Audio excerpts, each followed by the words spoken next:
Eneas Naiene with another video, and this time here on YouTube we have another episode of the series, or maybe a week of our series Study Like FZD at Home, and this is the week 5. Again, we are talking about perspective, and the focus will be on the project 2.2.1. And I also would like to remember that on the previous weeks we was talking about similar topics. So let me see if I can go back. So in the week 4 we was basically talking about Blender, like project 2.0, 2.1. On week 3 we talked about project 1. Week 2 we talked about ellipses, shadow projection, mirroring. And week 1 we talked about line, calligraphy, 1, 2 and 3 vanishing point. So if you are new to the channel or new to this playlist, consider like seeing this first, because I'm assuming at this point that you already saw all of that content to be able to literally understand what I'm talking over here, especially this week, because on project 2.0 this was basically an intro, and then project 2.1 I was basically taking all the things that I talked about on the intro, and I used the logic to do this 3D modeling that we have on the right. So yeah, just take this into consideration. So again, for those who are already following this playlist for a while, you already know that on the YouTube version I try to explain like the things on a more surface level way.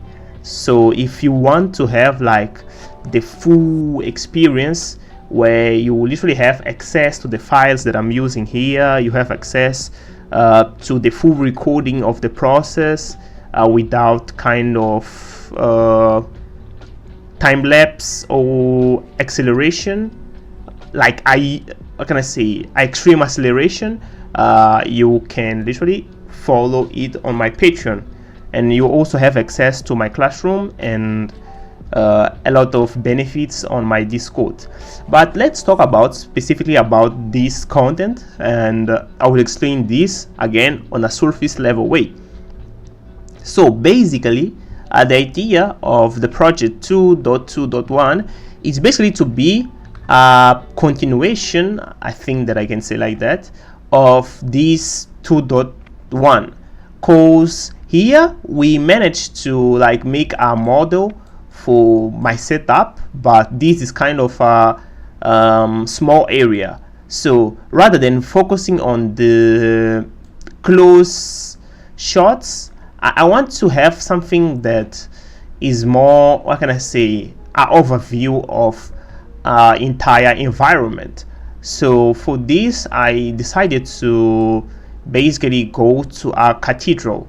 So basically I think that's important to show like the way that I went to this point, but you can do this on like for specific things that you want. So if you want to maybe model another kind of a building, you can do. I choose like the cathedral because I was able to find a lot of references.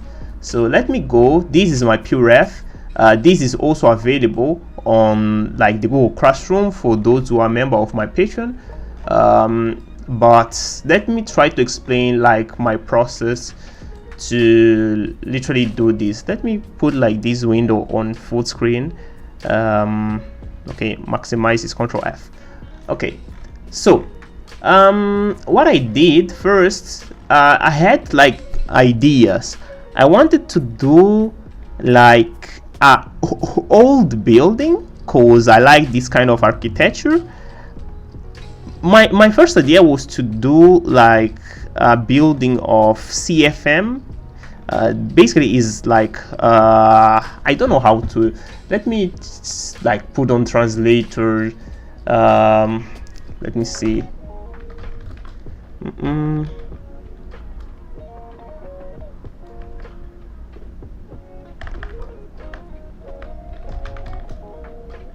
Okay, it's like are railways of my country. Like, it's basically the company that's responsible for it.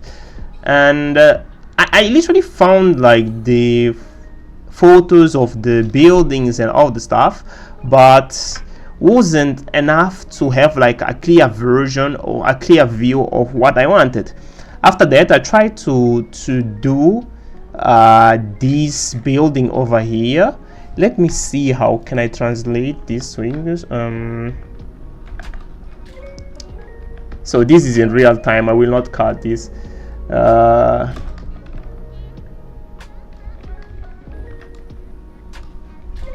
Okay.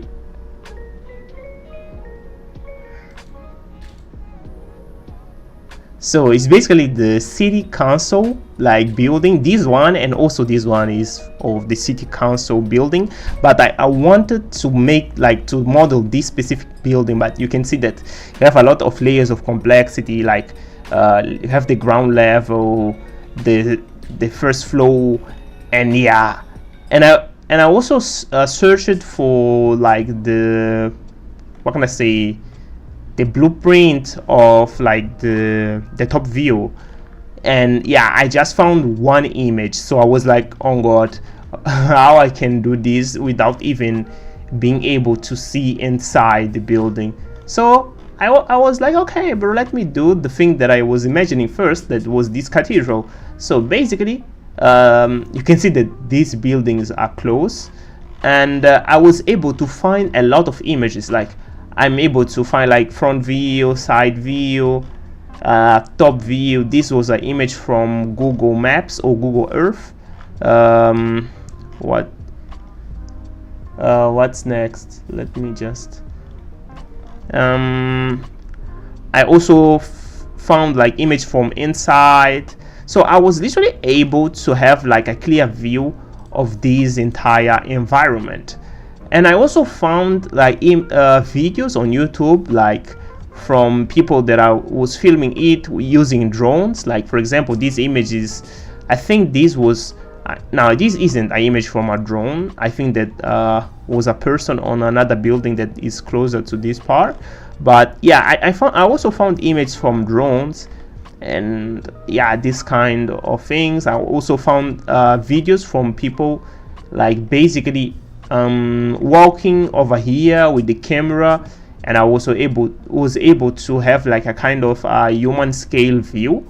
So yeah, I had a lot of reference to work with. So this way, this was like my best choice. So after establishing my reference and knowing what I wanted to do, I opened Clip Studio Paint. So basically, this I'm playing like a recording that I have on my PC, and I will basically put a play and start skipping a little bit and explaining what I was doing. And again, I will try to explain this on a good way, but take in mind that this is a surface level explanation. So at the beginning, what I wanted to do was, let me put the play. What I wanted to do was basically to start drawing the flow plane of the environment or the building that I wanted to work with. So as you can see, I started recording this. Let me see the time. If I can show what it is. Oh god. Okay, if I found again, I will show. But my goal at this point was basically to start drawing the flow plane of the building, and to do that, I was basically like working without using like the ruler tools, just doing it freehandly, because I think that's important to do it. And you can see that my lines are not the best, but at this moment I wasn't thinking a lot about perfection. I was thinking about like establishing my basic grid. So for me, working with this kind of grids, it's easier because I can literally create new landmarks, I can create reference points, and for me, this kind of dividing dimensions technique, like drawing the X, is like, it's more than just technique of measurements. For me, it's literally a way of thinking. So at this stage, I was basically start sketching like the idea of the top view, and again I was basically using this image as my reference. You can see that this image is a little bit not distorted, it's not aligned. So yeah, I was taking this in consideration to try to draw it over there.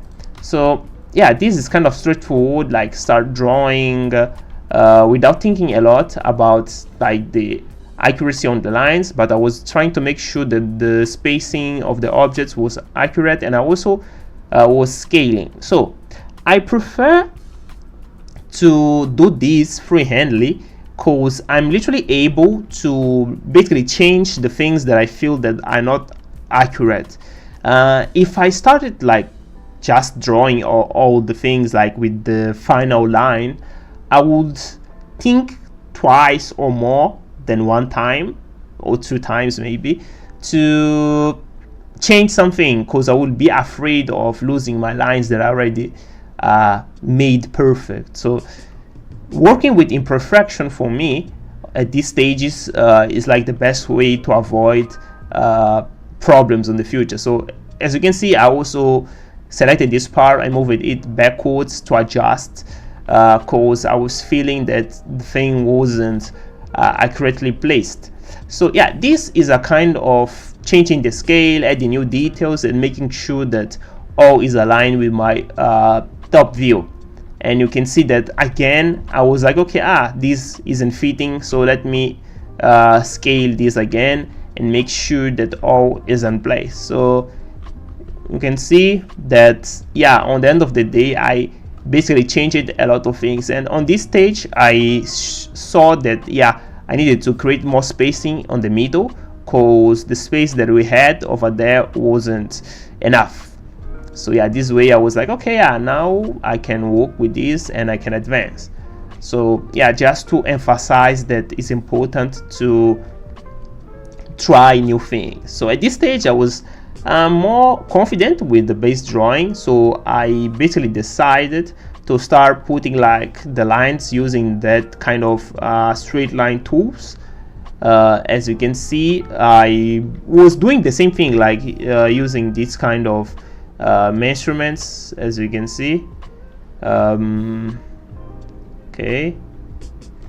Okay, I found last. So you can see that this was 23 of February.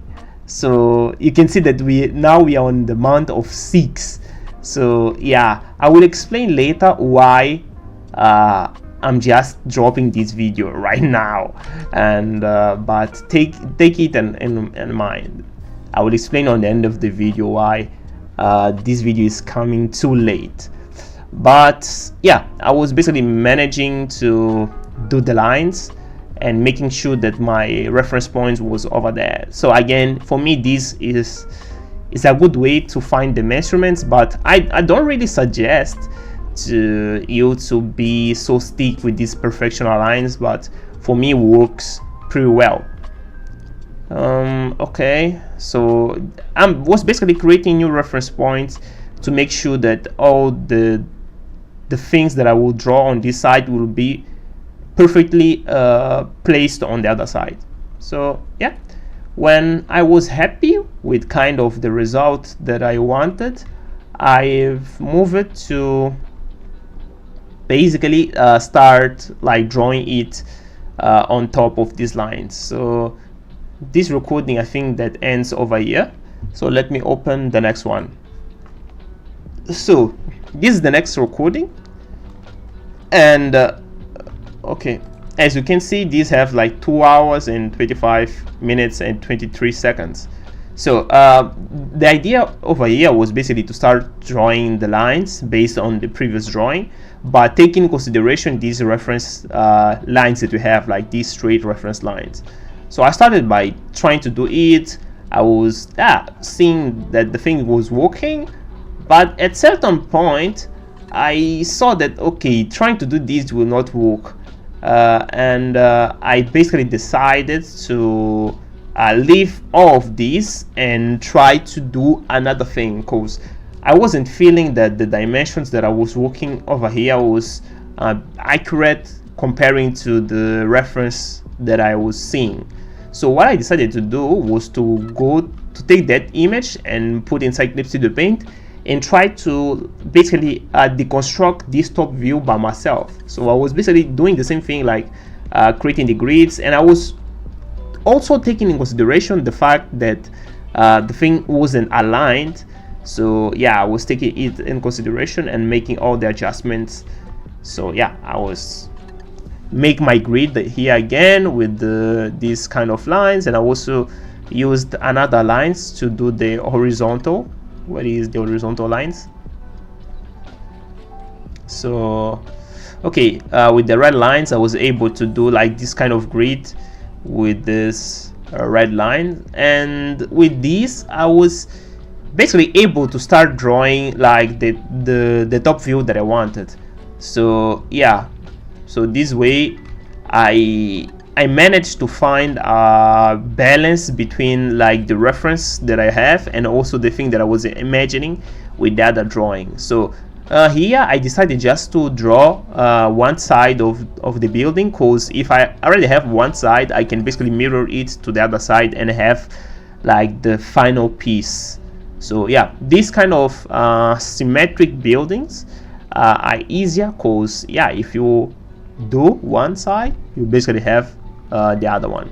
So after that, I basically copied that layer and I placed it inside Clip Studio Paint, and I also made sure that all was aligned. So after placing it over here, I basically drew like with a black line on top, and I also mirrored it to the other side.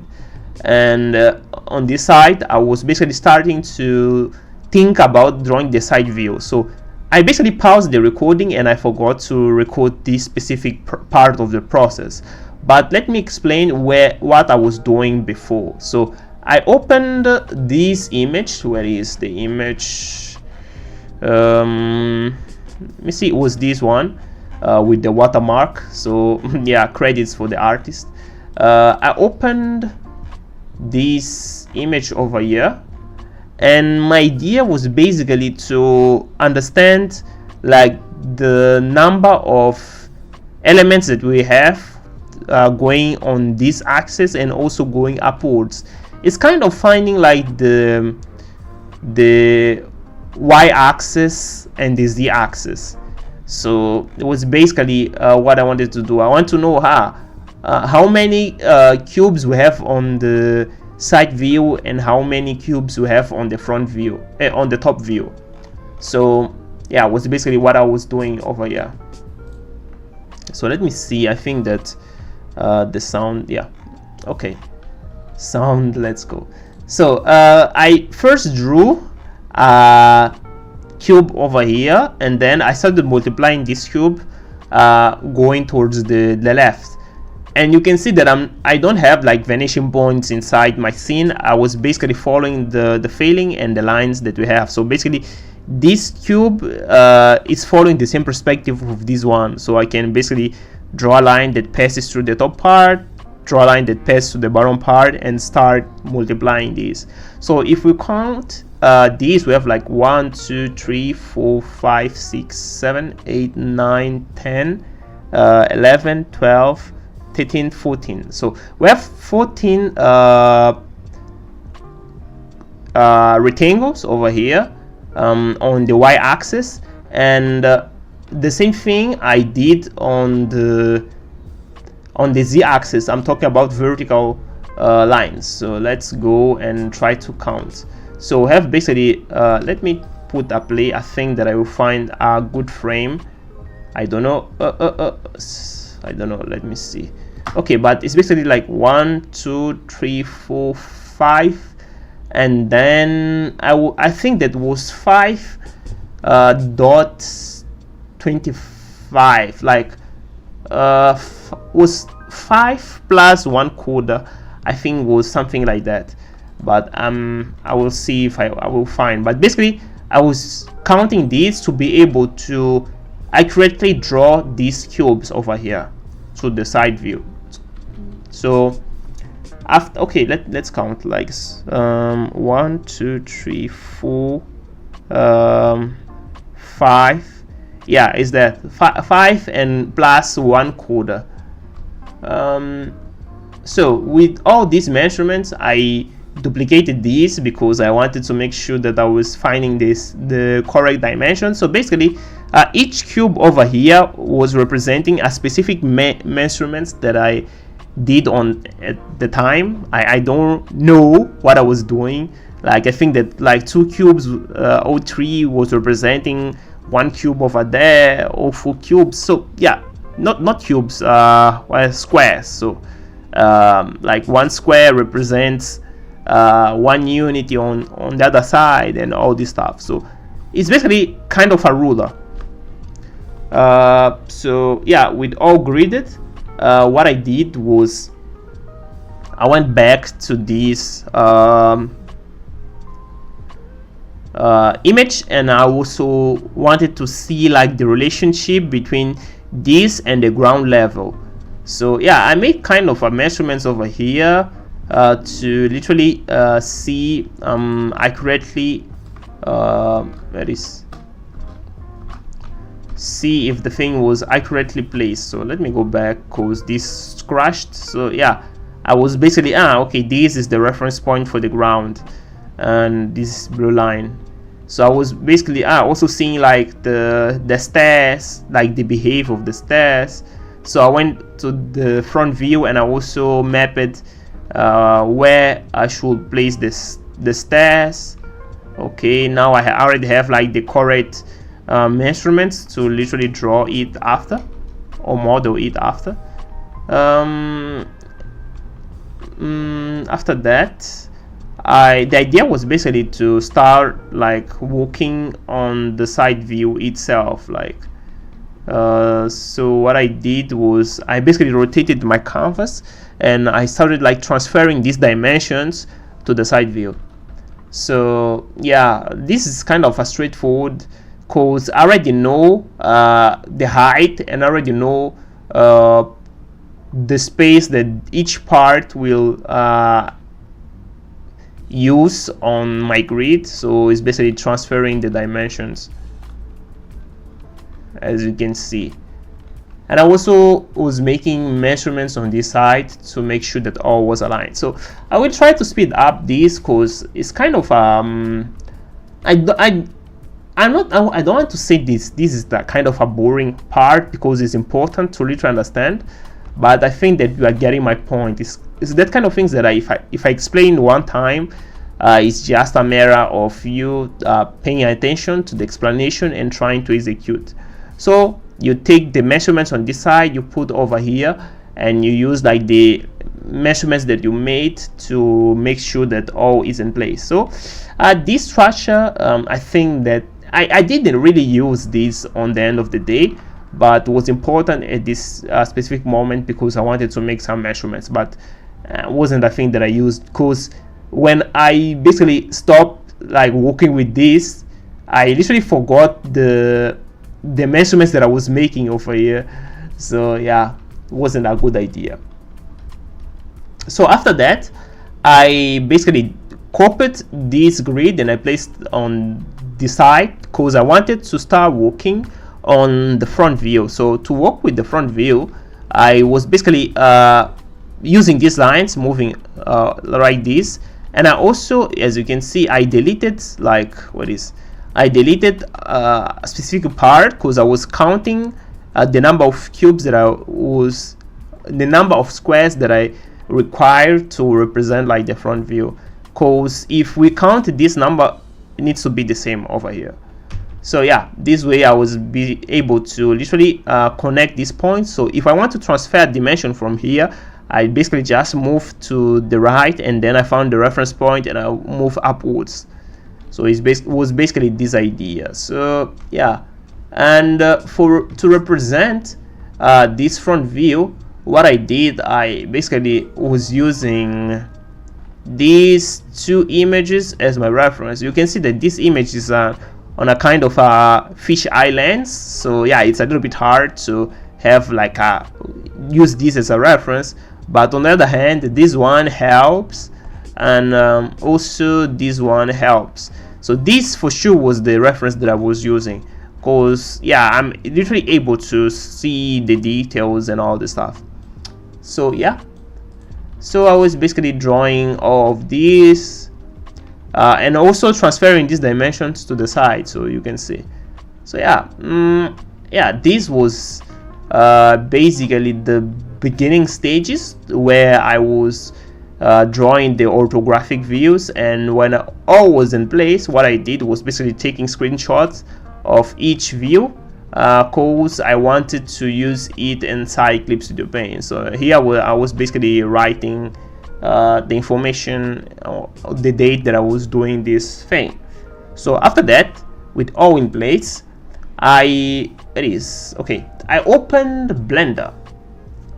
So when I opened Blender, the first thing that I did was to add image as a background. So basically the idea was to put these images inside Blender, like we have the front view, the other view. So basically when we talked about things on our week, I think it was week 2, let me see on the images. So what is yeah, week 2, when we was talking about week 2, I explained it a little bit of the axis. I think that let me see if it was this week or not. Yeah, was on week 2, was on week 2 that I explained the axis. So I talked about the XYZ coordinate system, cause it's an important thing to know to literally start working on inside Blender. Cause let me open the, so over here what I did first was to add the image on the front view. So basically the front view is the plane that exists when we ignore the y-axis. You can see over here that we have the x and z axis, and we have y on the middle. So the plane that the axis that is on the middle is the axis that we are ignoring. So the front view is the combination of the x-axis and the z-axis. So you have the horizontal dimensions like on the front view, and you also have the height. On the other hand, we have what is this? The side view, that is the plane that exists when we ignore the x-axis. So basically we have the side, what can I say, is the depth, yeah, the depth, like on the side view, and we also have the height, so it's the YZ plane. On the other side, when we have like the front view, this is the XZ plane, or we can call it Y plane. It's basically, let me try to explain this on a understandable way. Front view, we have a plane that's a combination of the y of the x and the z axis. We can call it XZ plane, or we can call it Y plane. It's basically that represents the front view. On the other hand, we have the plane that's formed when we ignore the x-axis, that it's the YZ plane, or we can call it X plane. Basically represents the side view.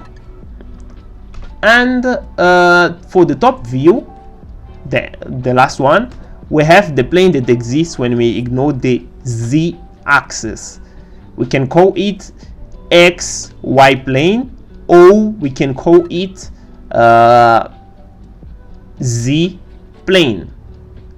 Calling it YX plane again works. So it's basically these kind of things, but I explained all of these on that specific week 2. So over here I was basically positioning all of the images, and I decided to start working with the top view. So basically what I did, I added a cube inside my scene. I moved the cube to the place that I wanted, and I was also adjusting the cube to the dimensions that I wanted. As you can see, I was working with this orthographic view, but I also was working with this 3D view. So this way I was able literally to see exactly what I was trying to do. So let me just adjust it. So after establishing the things that I wanted, like adjusting this cube with the top view, the front view, and the side view, what I decided to do was basically to create two cuts, because I wanted to move this to the front part. With the two cuts made, I selected the face and then I extruded it forward. To extrude a face, we basically use we select the face and then we use the E shortcut. To create cuts, we use the Ctrl R shortcut. So this is the things that I was already explained on the previous classes, so I will not take a lot of time trying to explain it on this one or the previous weeks. And then I also created two cuts and I moved it forward. And I also scaled it. To scale, you select the face and then you hit S and you move the mouse to scale it. And yeah, I was basically creating this kind of behave that I was seeing on my reference and also on the floor plane. And I also did the same thing on the back part, because I wanted to literally make sure that all was aligned. Okay, so at this point I already had all in place. I was just adjusting the vertices, because the things wasn't going exactly what it was supposed to go. So yeah, I spent my time over there trying to fix it. When I managed to fix it, I decided to move and add another cube inside my scene. So this cube, I used it to start representing the pillars. So it's basically these pillars that we have over here. So these pillars, I wanted to start modeling it. So I did a cube inside my scene, then I was basically selecting faces and then intersecting it by using the shortcut E. I think it was E to intersect, and then I was also extruding the face. So it was basically insect and extrude, insect face and extrude face. I made it until the point that I wanted based on my reference. So when I achieved like the top part, I was trying to, sorry for the background noise, but I was trying to do this kind of detail over here. You can see that we have a gap, but trying to do it with all the mesh was hard for me. So I decided to create a cut and divide it by half and delete like the half that I didn't want to work with. So this way I was literally able to use the mirror modifier. We can see that I went to this properties panel and I went to add modifier, generate, and then I went to, what is mirror? Mirror is over here. So I went to mirror modifier, and this way I'm able to literally mirror the first structure that we have over here. So this way I was able to insert faces and create the cut that I wanted, and also moving these edges around to behave the way that I wanted also.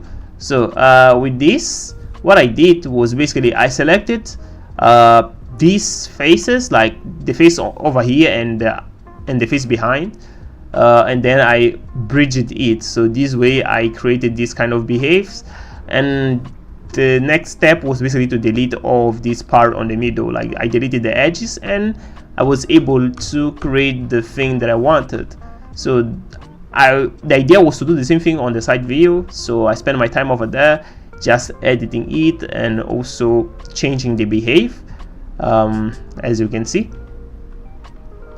And I also made like the bridge face stuff. So yeah, with this I was able to represent the mesh that I wanted. But you can see that this mesh isn't perfect. So what I did was I started like moving faces around to make sure that the thing was a little bit aligned, not perfect but aligned. Yeah, so when I achieved like a point where I was happy with it, what I did next, let me see, was that I added a plane because I wanted to start working with these decorational elements. I'm talking about this cross that we have over here and also this one. So it's basically the same thing but a little bit different. So to do the detail stuff, I open Eclipse the Paint and I basically added a square.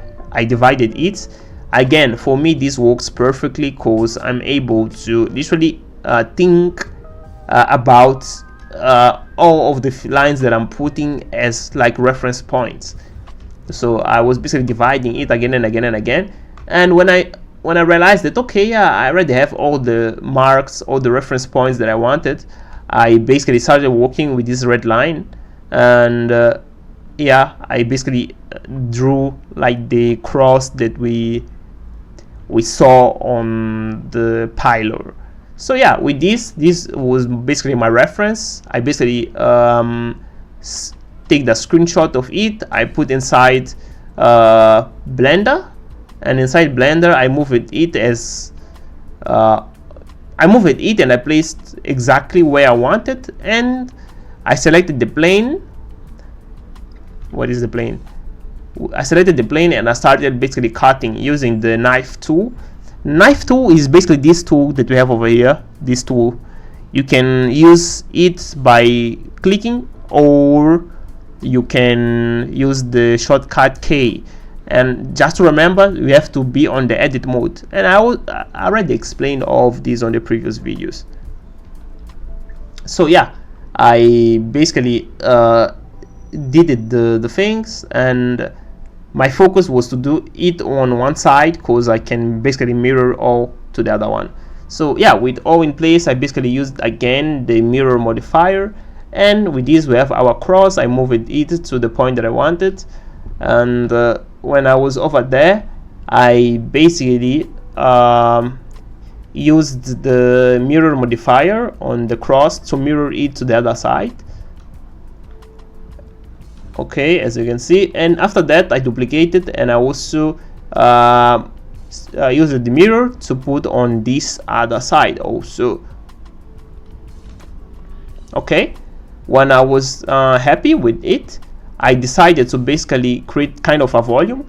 I extruded it backwards, as you can see, and I did like the same thing on the other mesh that we have on the other face. So yeah, with this I was able to do this decorational element that I wanted. So after that, my idea was to, let me see what I was doing next. Okay, so I think that okay, this recording ended, I think, or not. Let me see. Yeah, the recording ended. So after that, I move it to start working on this specific part over here. So you can see that this cross that we have over here is the same cross that we have over here, but the difference is that we have like kind of a gap on this part. So what was my idea was basically to go on the lower level and kind of create cuts to put the thing that I wanted inside. But I decided to think on a different way. You can see that I basically undid all the things. I added a cube inside my scene, and then I placed it exactly where I wanted. So this way I was able to apply the boolean. You can see generate and boolean. So basically the boolean, with the boolean we can create, like, you can see that. Let me put pause. So we have the cube over here, and I'm basically trying to use this cube as kind of a reference to create the same shape on the mesh that I want. So I applied the boolean on this pillar, and I'm using this cube as my reference to create the shape of the cube inside the pillar. So yeah, it's basically this. and I also rotated it to do on the side view. So yeah, this way I was able to create the thing that I wanted. I also used the same cube as my base to start modeling the frame. So this frame is basically this frame that we have over here. Yeah, it's hard to see. Let me see if I have a good image, because I remember that I was using another image to see was this image. So yeah, you can see that we have kind of a frame over here. So yeah, I was basically trying to replicate it, and the idea was simple, like inserting faces, extruded it backwards, inserting again, extrude backwards, and then delete the face. So yeah, and I also, you can see that at a certain point I decided just to mirror this. You can see this is a mirrored version. Now I deleted the back part and then I mirrored it. So you can see that here on modifiers, add modifier, generate, and then mirror modifier. So, and I selected the axis that I wanted, the y-axis, and here we have like our frame. So with the frame in place, I basically adjusted the mesh, and then I copied this cross and I placed it exactly where I wanted. So you can see that now we basically have this detail that we have over here. So yeah, it's easy. You can see we don't need to worry a lot. It's a matter of just placing the thing on the way that I want. So yeah, with all in place, I basically mirrored it to the other side, and then I'll also duplicate it and rotate it to put on the other view. So it's basically a kind of a straightforward thing to do. With all in place, what I did was I positioned my pilot on the way that I want, on the point that I wanted, and with this I started like duplicating the pillars to literally place based on my reference. So to be real, this didn't work quote unquote well, but for the stage that I was at, this was kind of one of the best ideas. And like I was saying before, these measurements that I made over here, yeah, I was thinking that was the correct ones, but yeah, when I was modeling it, like I realized that okay, I made mistakes. So yeah, this wasn't exactly the best thing to do, but yeah, I managed to copy the pillars and position the way that I wanted. So this is kind of a straightforward stuff. I will not waste your time with all of this. I will just skip. And yeah, as you can see, basically moving it around and placing where was supposed to be. My voice is already going, sorry.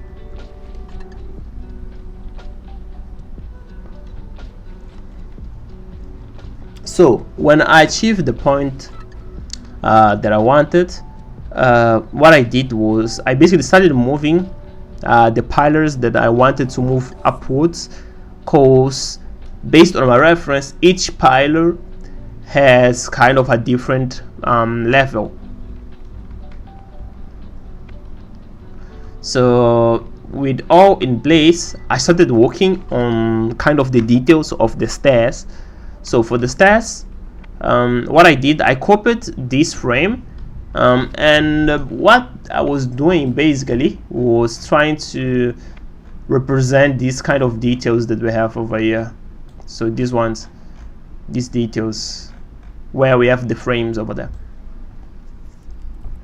So I basically copied it, I rotated the position on the point that I wanted, and with all in place, what I did next was to apply the array modifier, where is yeah, you can see array modifier. And basically what the array modifier does, you can add you can select an element and create an array of the same element. So yeah, this way we are able to like yeah, work with the same object on different parts, or on the different indexes of the same array. So you can increase the number of count, you can change the position and all this stuff. So yeah, I was basically doing it. And as you can see, we kind of have spaces that are remaining, because on my reference we have this new pattern that is this kind of triangular shape. So to do it, I went again to Blender, I copied the same base, and the idea was basically to draw the same thing. So we already have all established. It is a matter of just resizing it, and this way I did the same thing, like screenshot it, put inside Blender, and then add it as a background with a plane, and then just cut the part that I wanted, just half of it. And with the half I was able to add a mirror modifier and mirror to the other side.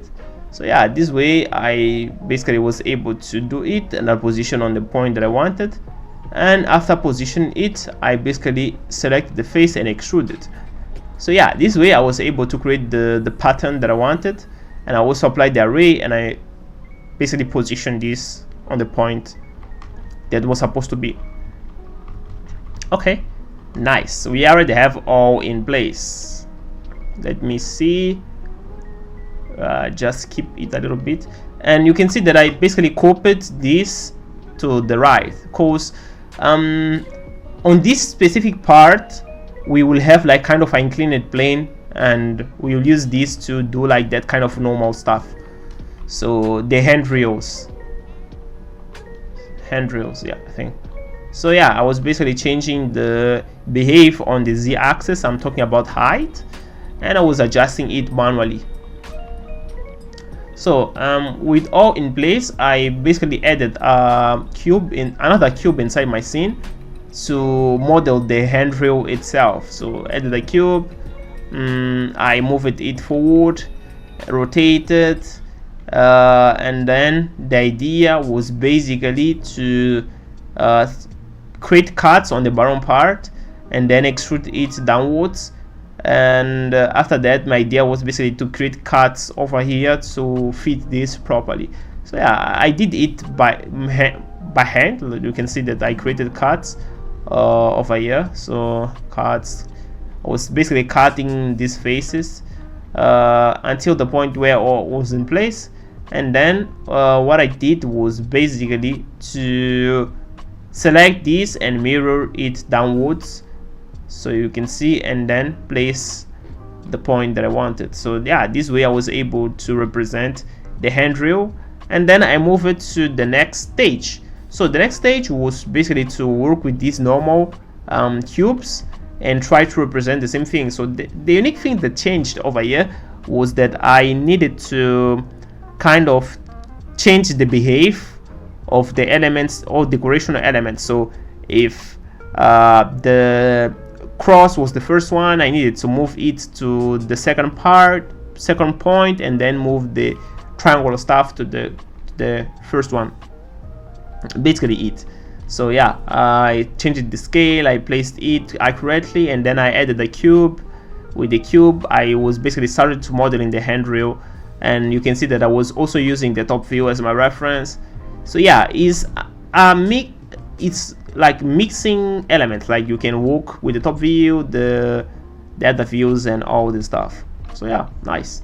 And we have again another structure. So the logic that I used to model the first thing is the same logic that I'm using over here. So you can see created cut on the bottom part, then I extruded it downwards. After extruding downwards, I selected these and I duplicated and I inverted, and now we have like the next handrail.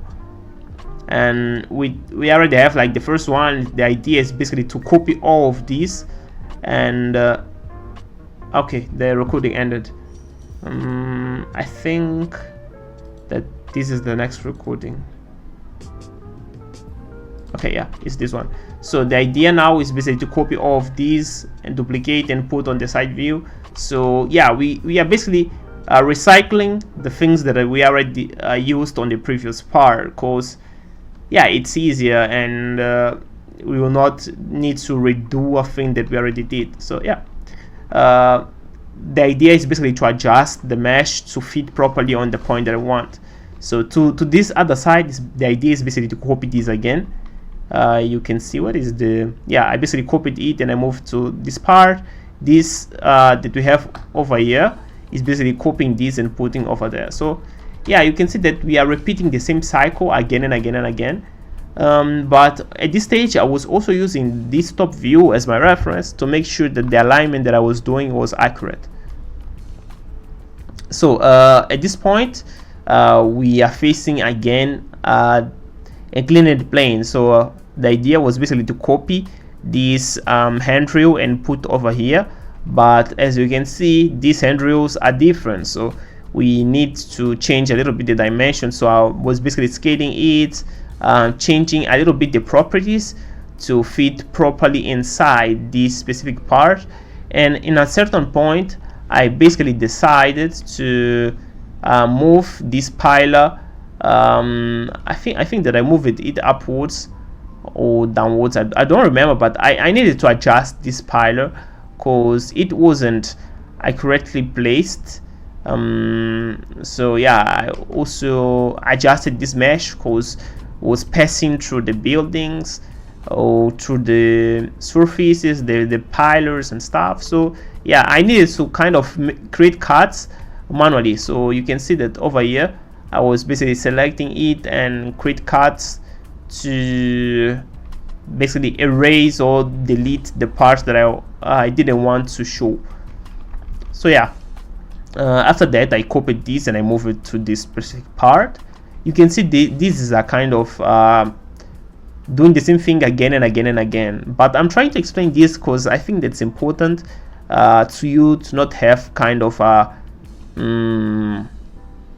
illusion of things being easier, because when we see a lot of time lapses here on YouTube over there, you feel that the thing is just putting like 2 hours or less, 30 minutes. But yeah, when you see like this my recordings, yeah, and you see like things on the real time, you can usually understand that this isn't a linear way of working, but can be a straightforward thing to do when you already understand like the foundations. And again, I'm not a professional, I'm just a guy that is learning to do the things based on the content that is out there. So yeah, even if you fail, or maybe the trail for those who come after. Damn. But so after that, the idea was basically to copy this and put over here. And this was one of the first points that I was struggling with something, because the reference that I was seeing, like these images that I was using, was showing me something on these kind of dimensions. But when I was trying to do, I was figuring out that the dimensions was usually different. So at this point I realized that it would be hard to me to kind of do one by one recreation. So at this point I started basically to kind of going a little bit out of what was the what can I say, the one by one recreation, and try to do things on myself. So yeah, I basically needed to arrange the pillars. You can see that I started moving the pillars around, so you can see, and I was like, okay bro, I will need to change this because these pillars aren't accurate. So I figured out that okay, this space will remain like this for now. Let me work on the other part just to see how this behaves. So I basically continued working, leaving these spaces, because I realized that the problem over here was the pillars. I literally needed to change the behavior of the pillars. So as you can see on the next stage, I selected all the pillars and I basically deleted it. And then my idea was to change like the scale of the pillar to fit properly on the point that I wanted. So yeah, straightforward, scaling the pillar, and then yeah, right now all was in place. So basically my pillar is covering the space that was supposed to cover, and the rest was basically kind of adjustments. So yeah, I was basically adjusting each individual part. You can see that let me put it's on play.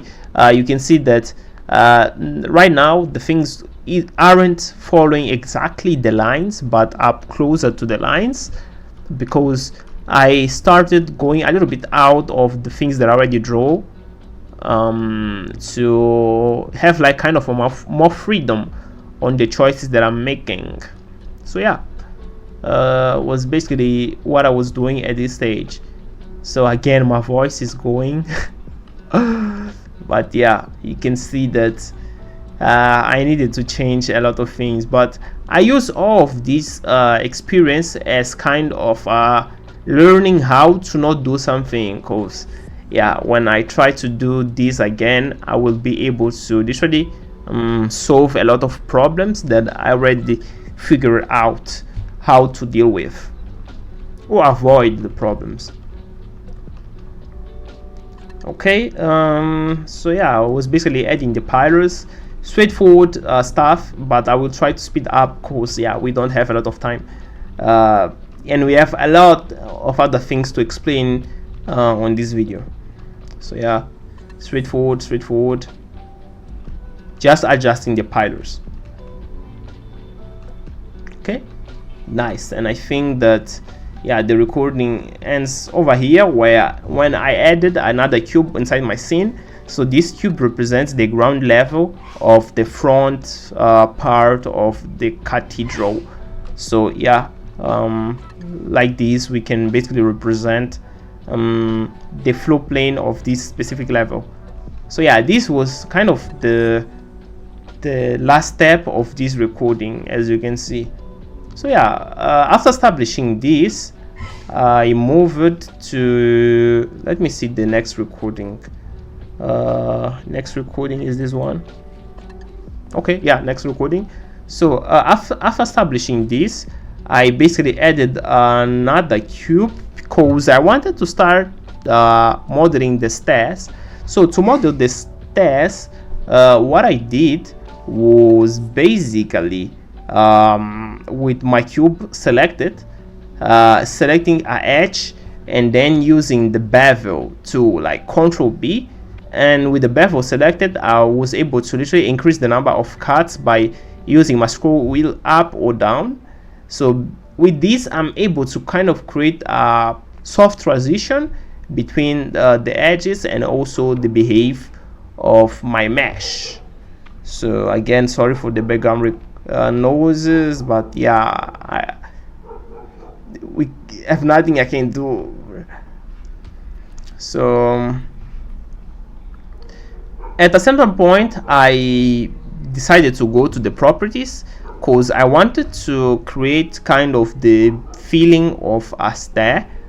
So I went back downwards, and on the, what is presets, I don't remember. So yeah, here on presets I selected step preset. So let me go back just to you to see. We have presets, and then I selected the preset. Where is, go down. Okay, let me, oh god, waiting my mouse go back over here. Okay, preset, and you can see that we have step preset. So this preset is basically yeah, you use the preset and will turn like the cut that you made in a step. So you can use this to kind of represent a stair. But yeah, this wasn't the thing that I was imagining. I tried to fix it and do a better version of it. When I was happy with it, I moved it to the point that I wanted. But yeah, I realized that this would not work. So what I did next was I adjusted it, and I decided to add another cube and use that cube to basically represent the steps of my stairs. So the idea was basically to add a cube and use it as kind of an element inside the array. So let me explain what I was doing. So I placed this cube, I created the cuts that I wanted, and then I used the array modifier add modifier, generate array modifier. And the idea was basically to make array modifier that will change kind of the behave on the axis that I choose. So as you can see, I was basically changing the behave on the y-axis, and also increasing the number of counts. So yeah, you can see that was basically it. So with these changes, I was able to kind of represent the basic idea of the stairs that I had on my mind. So after that, I copied the cube that I had on the ground level. I moved to this next level, and I adjusted it based on my reference. After that, I created 2 cards, because with these 2 cards I wanted to make sure that I was able to basically fill this specific part. So let me show the cards. So what is top view? You can see what is Control R, and yeah, I basically made the cards over here. So select the faces, Control R, move it back downwards, Control R, move it to the top part. So downwards and yeah, above. So yeah, and then yeah, to the top and to the bottom part. So yeah, I was doing it again and again and again to these specific parts of cards. And I also copied the stairs and I move it upwards.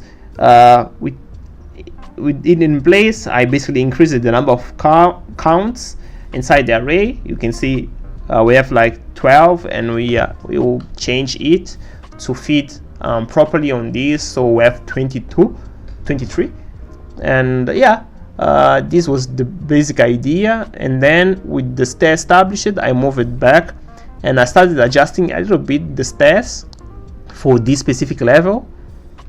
Okay, with all in place. I also changed a little bit the behavior of this handrail. Okay, yeah, then I decided to copy the ground of the first level. I copied it and I moved it to this specific level to do the same thing again. It's basically like scaling it, adjusting, and then creating the necessary cuts to literally fill or place exactly where I wanted. So I created one cut, selected the face that I wanted, and moved, select the face, and then extrude it forward. So yeah, I created the cuts, extrude it forward. So yeah, basically was the thing that I was doing at this specific stage of the process. And then I copied the same stairs that we have on the front view, and I was basically starting to work on the stairs that we have on the entrance, like these stairs that we have over here. So these specific ones, so I'm talking about this.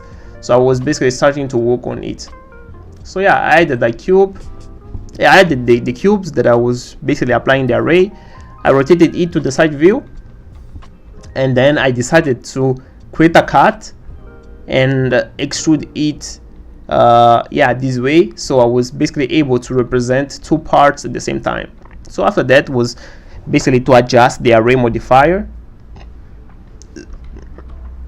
and represent the stair. So you can see this is a kind of a Lego way of working. If you already know how to, and you can see that I basically selected one face over here, and then I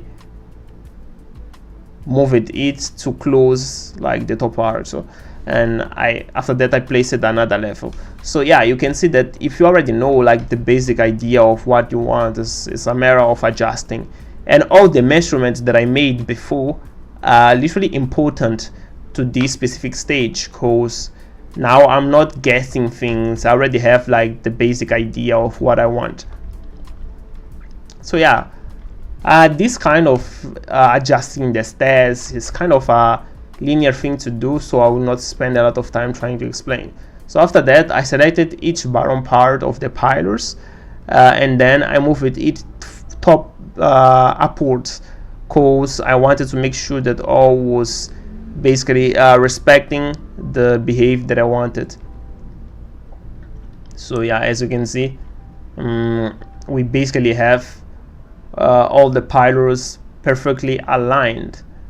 So yeah, at this stage I was literally happy with the thing and the progress on the modeling, because we was able to do the front part of it, and then the next step was basically to start working on like the structure of the front, like the proper cathedral structure itself. So I had the cube and I moved it to the front part. I scaled it and adjusted based on my front view. So you can see that now we are using the front view. So on the previous steps we was just using the top view and the side view, and now we are using the top views, the front view. So with the cube in place, I extruded it and I moved it like a little bit upwards, and I also moved it backwards on the side view.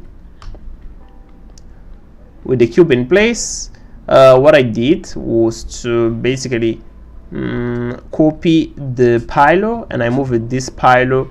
I wanted to move this pylor to that specific part, but if you see, let me put the pause over here. If you see on my reference, you can literally see that these pylors that on the cathedral itself are simple. We do not have like that kind of details. Like, so yeah, the idea was basically to make this pylor becomes like the simple one again. So yeah, to do it, I was basically closing each individual part, and then I moved the pylor for this specific part, and then I added a new cube by duplicating the previous one, and I changed it like the behavior of it on the z-axis. So yeah, this way I was able to represent this cube, and I placed the pylor over there also, and I extruded it downwards. So yeah, this way I was basically able to represent like the basic idea of what I was imagining at this stage. So as you can see, when we are working on these models, we do not really need to like have a high you don't really need to start working on the details. You can start by placing like the cube, the basic cube, and then you start to add more layers of complexity. You do not start with the complexity, you start with simplicity and start working to build that complexity by adding new simple parts that are making like the entire piece stand out. So yeah, over here my idea was basically to start working on this kind. What is the image that has like a good quality? So yeah, my idea was to work on this kind of details. You can see that this is basically copying that frame with the cross and copying the frame with the triangle and place exactly the way that we have on the image.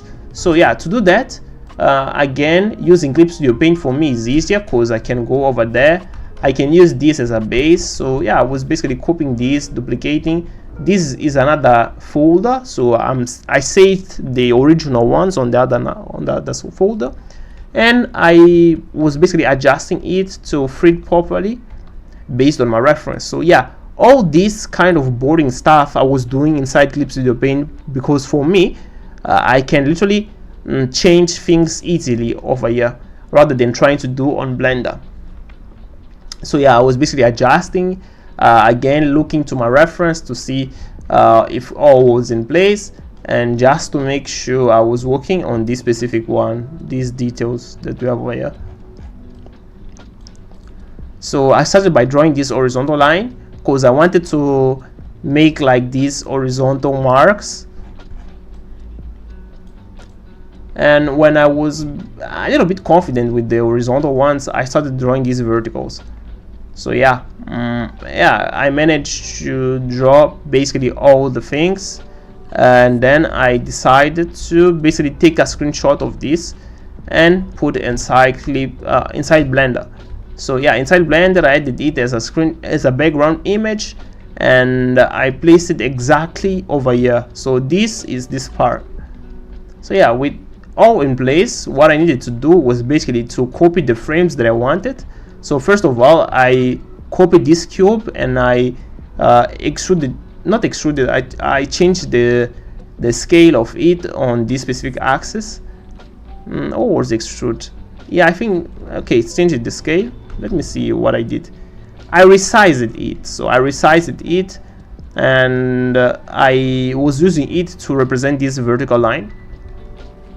And then I copied my frames, and I basically moved the frames to the points that I had on my reference. So it's straightforward. Like, I already have like the drawing, so I'm basically putting this on the specific part based on my drawing. And I'm not following exactly one by one my drawing because the dimensions are a little bit different, but I'm using it as like kind of my reference to do exactly the thing that I wanted. So yeah, after establishing the vertical aspect of the frame of the window, what I did, I copied this same cube and I rotated it and I moved it upwards to represent like the horizontal line that we have. So yeah, with this I was basically able to represent this idea that we have over here. So it isn't a one by one, but it's near to what we have over there. Okay, so after that I move it to this other part. So I'm talking about this one, and the idea was basically the same. So but we are starting with this frame. So yeah, what I did, I copied this piler, I moved this upwards, and then I selected the bottom face and I moved it downwards. And after that, the idea was basically to place, like, I used the mirror on this specific piler because I wanted to add this kind of details, and I also use this frame as a base to mirror this backwards. Because yeah, the best thing of having a lot of frame of reference, you can see that we have again this frame of the window on this view, so we also need to show this over there. So yeah, was basically what I was doing.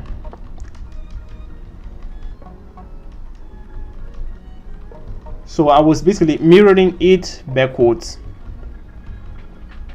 So yeah, after that I mirrored it to, I duplicated to the side view, adjusted it, and I also have it on the back view. So yeah, I was basically able to show exactly the behavior that I wanted with this specific part. So after that, with the next recording, so let me see, with the next recording, what I did was I continued working on it, but I literally went to that specific part that I was talking before. So I copied this, I duplicated this frame of the window, I moved it to the point that I wanted, and then I changed the properties of this previous one, and then the idea here was basically to like resize this to literally fit exactly and go like work with my reference. So yeah, this way I prefer not to like draw exactly this, because it do not make sense. It's just a matter of changing it inside the Blender, because we already have like the basic structure established. So yeah, this specific part was basically adjusting this mesh based on the reference. Nothing special. It's a matter of looking to the reference and replicate the thing that we have over there. So yeah, was basically duplicating, adjusting, using the modifiers. I'm talking about the array modifier, the mirror modifier, and all this stuff. So yeah, not a lot to say over here. And the things that I was doing on the top part, I also did it on the bottom part. You can see this detail is like the same detail that we have over there. So yeah, with this I went to the top part and I started like creating new cards, because I wanted to create kind of a cool detail on the top part, like this part over here. So yeah, I created the detail that I wanted. It's all based on my reference. I'm not creating things from nowhere. I'm looking into my reference and see, okay, I can create this. Yeah, I'm creating, and yeah, that was basically it. So when I basically had all established, the idea was to basically start working on this specific door or entrance. Yeah, the entrance of the building. Like we have three, but I was working on this specific. So I added a cube inside my scene, and then I decided to make the top part of the door, like the detail of the entrance. I created cards, and my idea was basically to delete this face, so make like the kind of the door stuff. So yeah, this was inserting faces, moving edges around, making it again and again and again and again and again. And then with all in place, I basically deleted the face that I didn't want. So yeah, I deleted the face, and yeah, we have kind of this detail. So after that, I decided to kind of do like a boolean with a plane, but yeah, it's a plane, bro, will not work. So what I decided to do next was to correct it manually.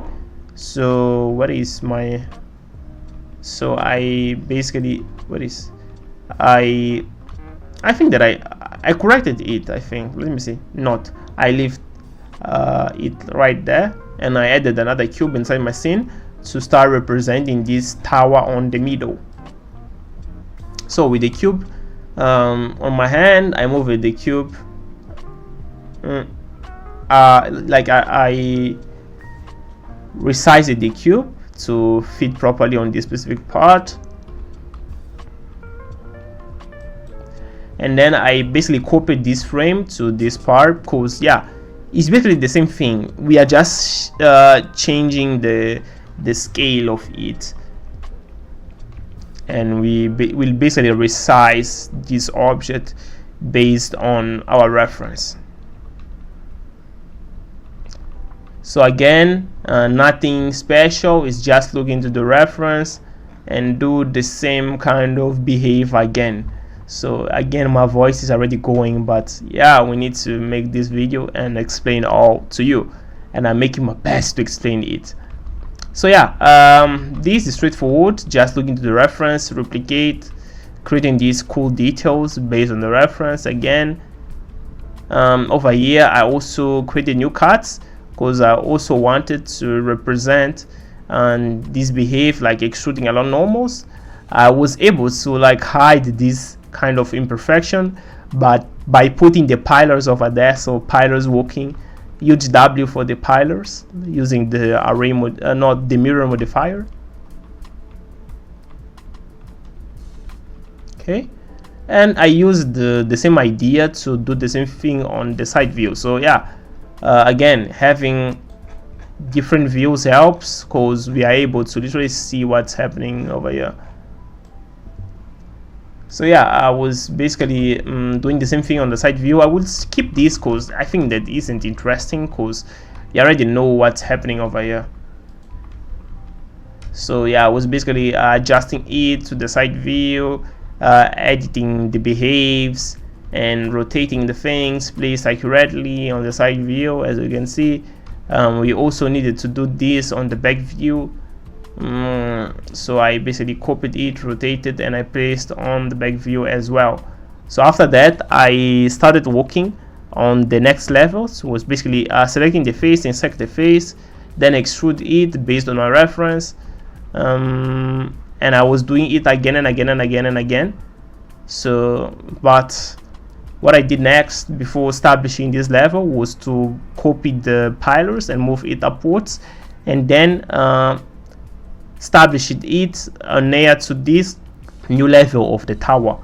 So yeah, with it on place, what I did was to start creating the details on these specific faces, because I wanted to create this behave that we have over here, this thing. So I basically first wanted to kind of cut these faces and create kind of this detail by, you'll see over here what I did to achieve that result. So I inserted the face, I moved the face a little bit, like change it, and then I selected each individual face, where it is, and I extruded it. So let me show. I selected each individual face,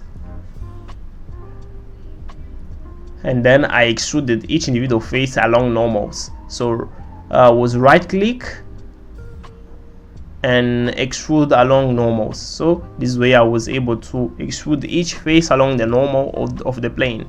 So yeah, I was able to create this kind of intersection, and then I added the cube inside my scene, and I changed the properties to seems to appear like have the same appearance of this detail that we have over here. So yeah, I did it on this view. Again, this is array modifier, where I have array and then I rotated each individual cube.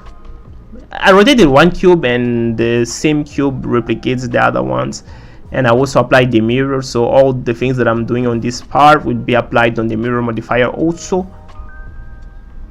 And I rotated and I did the same thing to the other side. So yeah, basically we have this kind of detail, and this is right now it's just for aesthetics. We would not need to kind of think a lot about it. It's just for aesthetic purposes. So yeah, after that I selected this face and I intersected it to start working on the next level. Copied the pillars and I positioned it to this specific level, and the idea was basically the same. I basically wanted to do the same thing that I did over here, but now rather than placing these details, I will place another frame. So we are talking about this level over here, this level. So yeah, I copied it and I moved it upwards, and then yeah, the idea was just to adjust it and place the details exactly where it was supposed to be, using the reference point, using the reference image as my base. And then I created the same detail, like intersecting the faces, moving this around, like moving each edge to the specific part that I wanted, and then extrude each individual face along normals. So as you can see, so yeah, I was basically moving these and placing on the specific part. So yeah, you can see that this is a straightforward thing. Like at the point that I already know how to do on the first place, the other one is that just doing the same thing again, but a little bit different. So after that, the idea was to work on the following layer. So what I did, I copied this frame because we have another layer over here, is this one, where we also need to place the frames. So yeah, I was basically doing it, and I extruded this upwards, created the same details, so nothing new, and I placed the frames on each individual part. So I'm skipping this because yeah, it's the same thing, and I continue like extruding it upwards. And over here the idea was basically to perform or to show this cross. So to do this, I created cuts, as you can see. What is created cuts, and then I started moving it. It's like extruding it like to the sides, but I realized this was a lot, so I decided to move these faces upwards, or like as you can see. And now we have kind of a good looking yeah, idea of my reference. And I was also double checking with my reference to see if the thing was appearing to be the same. So yeah, it isn't a one by one, but it's there. So yeah, this recording ends over there. So after that, what is the next recording? Is this one. So after that, with this basically established, the idea was start working on the back part of the building. So yeah, to this back part, the first thing that I did was to add a cube inside my scene, and this cube, let me put a pause, and this cube basically will represent the arches, like this kind of arches that we have over here. So we'll use this cube to start representing the arches. So I will do a quick break because my voice is going, and I will come in a second. Like on the video, the break is kind of a second, but yeah, I need to relax a little bit and record the other part. So here we are after the break, and yeah, my voice is better right now. So before the break, I was saying that this cube, we will use it to represent these arches. So let me try to explain what I was doing at this specific moment. So let me put the play. So I added the cube inside my scene, and then I basically adjusted it, like resized it, or say like rescaled. So what is, yeah, resized it. So after resizing the cube, what I did, I selected the top face, and my idea was basically to make kind of a spin. But to make the spin, I decided like to select this top face, and at the beginning I basically tried to kind of use I think that I duplicated this to have like the correct point of ending. After establishing it, I selected the faces that I wanted, and my idea was basically to do the spin. So you can see that to apply the spin, I selected the edges on the top view, then I, with the right click of the mouse, I went to spin. Like it's, let me show, is Shift E. You can see, select the faces, then Shift E, then right click and spin. So we create this kind of behave. But the problem is that for the spin work properly, I need to be parallel to the plane that I want to work with. I have to literally be parallel to this plane. So to do that, I basically went to the orthographic views mode. Let me skip it. Where is orthographic? So yeah, you can see now that I went to the orthographic view, and then okay, now I'm parallel to this, and I can apply the spin, and you can see that the spin now is accurately placed. So this way, the idea was basically to reduce the number of steps that we have over here. So this number of steps will impact directly the behave of this mesh, and this way I will be able to literally find the accurate measurements, as you can see right now. So yeah, after that I deleted, then I remained just with the half of it, and I moved it upwards, as you can see. And after that I selected the bottom face and extruded it downwards. So this way I had like the basic idea of the pillar of the arch, and then I selected this cube to use as my reference to the mirror modifier. And after that was simple. The idea was basically to apply the array modifier, and now we have like the basic structure of the arch. So but this wasn't enough, because even this seems to be accurate. I was feeling that something wasn't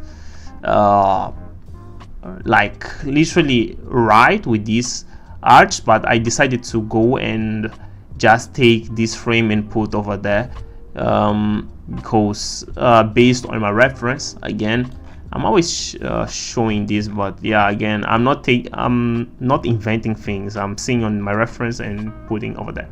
So yeah, I placed this frame of the window over there, then I added another cube to start working on the wall.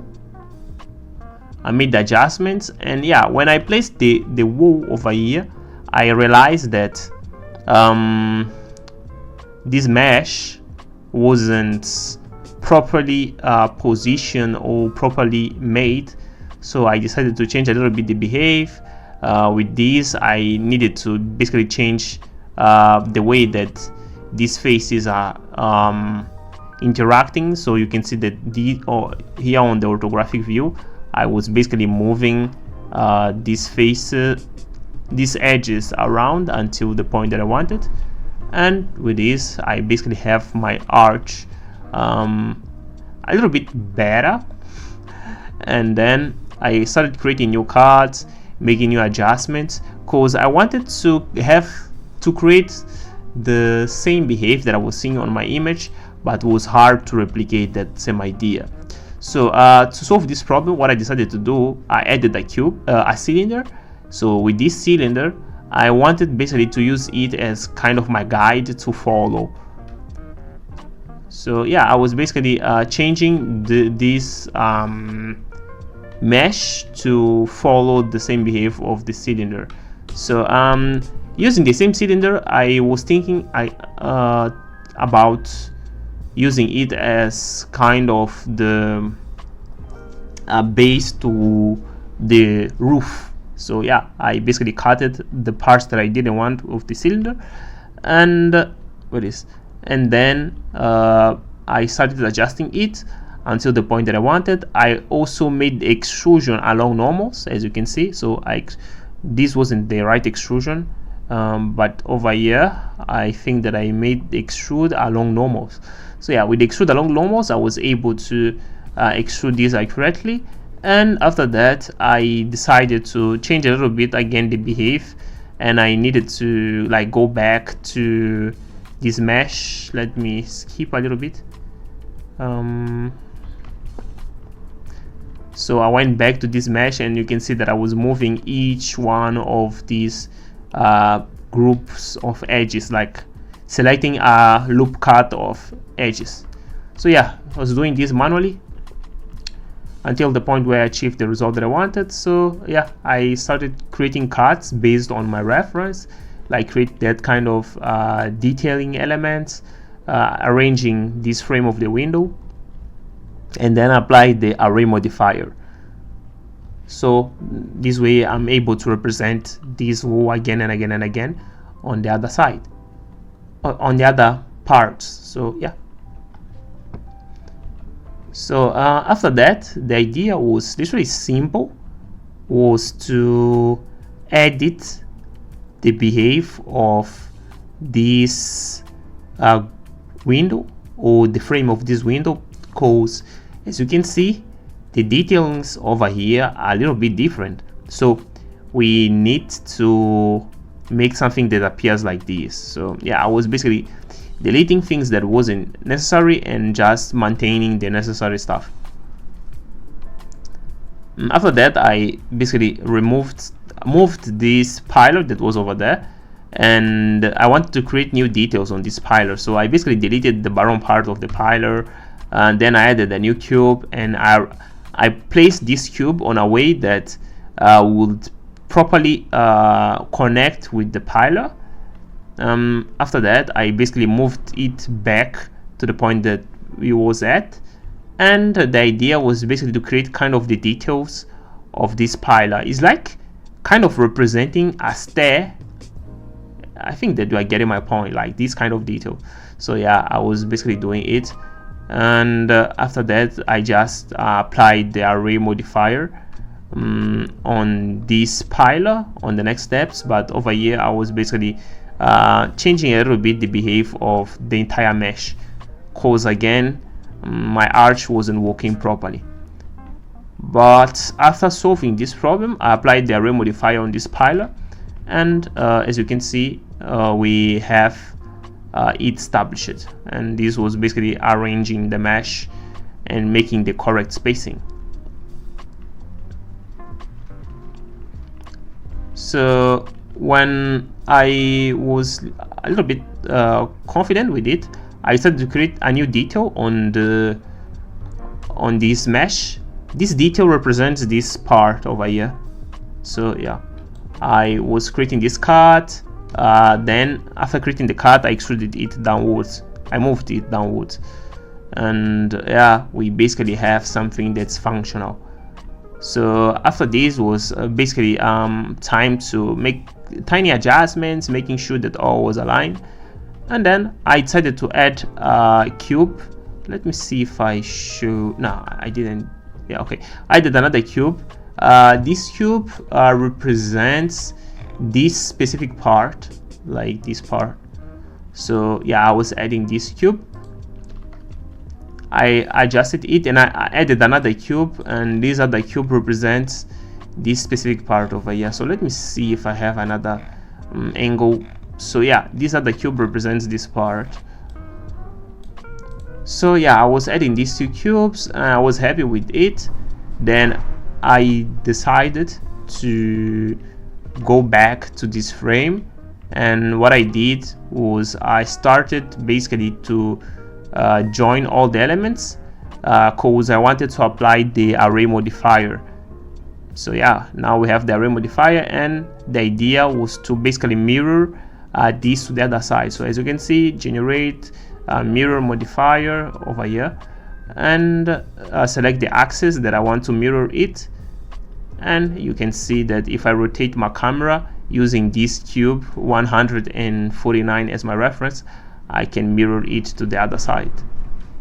So yep, was basically it. So after that, I copied these pillars and then I move it backwards, because basically this structure and these are similar. Like, it's not the same thing, but they are a little bit similar, so I could use it as my base. Then I went back and I started adjusting it to fit properly on that specific space. I will not take a lot of time trying to explain this. The idea was to copy the frame of the window, position there, but this time the behavior is a little bit different.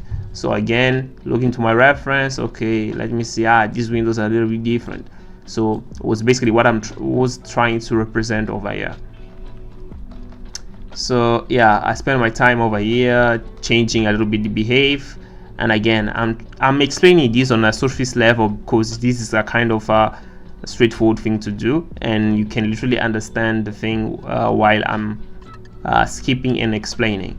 So yeah, creating new details like adding these vertical cubes to separate the frames, and adjusting it, scaling a little bit to match with the reference. And then I used the same base and I duplicated, rotated, and I placed on the side view because it's basically the same thing, nothing strange or nothing new. So yeah, after that, the idea was to, you can see this recording has 4 hours. So the idea was basically to copy this and position over there on this specific part, because I also wanted to create a new detail. So but when I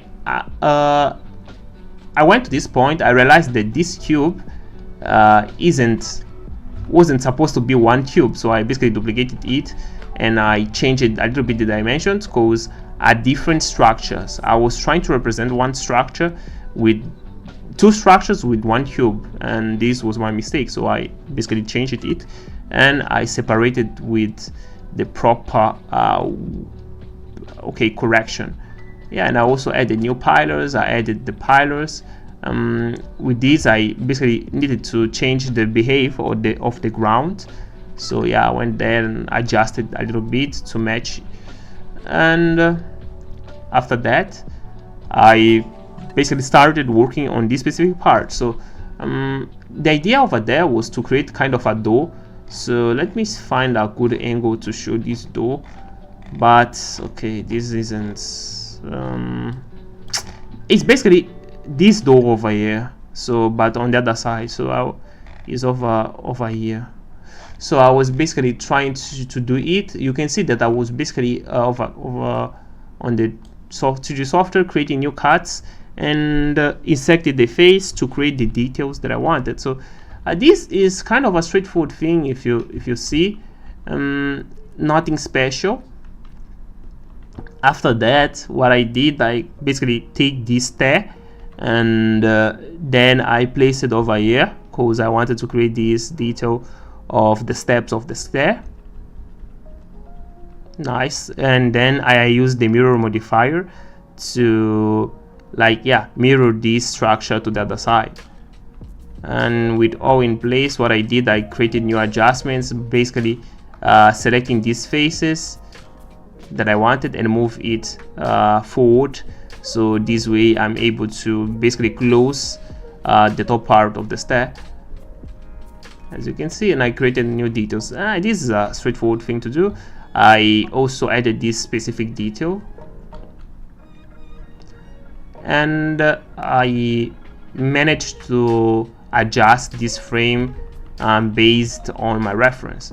And I also created this cut that I created on this view on this specific part. I also created it on this specific part, and you can see that I was also extruding these faces along normals. So extrude along normals downwards, yeah, extrude along normals. And yeah, I did this over here, I did it over here. So yeah, the main idea here was basically to manage to do these specific things and conclude the basic stuff. And you can see that we already on the month of 3. So I started recording this on the month of 2, and now this is on 3, like the date over there. So yeah, I will explain this later, why this took me too long to end. And you are basically seeing this on the month of 7. But yeah, life is complicated. So yeah, after that I went to this structure. Where is I had a good reference for this. It's this one. So yeah, I went to this side and I basically started to do this, and I basically created the details that I wanted. I didn't went one by one, but I used it as a reference. So yeah, so I basically adjusted the entire frame, and then when I was happy with it, I started applying the I changed the behavior of the ceiling, like the top part, changed the behavior of the pillars, and then what I did, I started joining all the elements, and then I applied the array modifier. So, and I wanted to have 3 elements on my array. So yeah, based on what I have on the reference. You can see that isn't a 1-by-1 recreation. So yeah, with this in place, I duplicated these elements. I basically arranged it to fit properly on this specific region, and then you can see that we are basically, yeah, almost ending this, talking about the outside of the building on this specific part. Remember that we will mirror all of this to the other side. So yeah, I basically copied this and I moved it backwards. So why I'm moving this backwards is because, where is the correct image? Because I had an image that was perfect to this angle. So yeah, basically I had an image that was showing me exactly the back view. I don't know where it is, but I will show to you in a second. Let me pause this for seconds. So yeah, I'm still searching the image. I don't know where it is, but yeah, I had one image that was showing me exactly the back view, but I'm not seeing. I think that, yeah, I saw the back view on a video. I think, yeah, it was that. Yeah, I saw it on a video captured by a drone. So yeah, but on the back view, basically the behavior was similar. So I basically copied all of this tube, and with this move, I was forced to basically adjust the flow plane, and again, just to emphasize that the measurements that I made before wasn't exactly what you are seeing here on reality, and I changed this again on like the following steps. So yeah, I changed it a little bit, like the behave, and then I tried to move this to the correct place.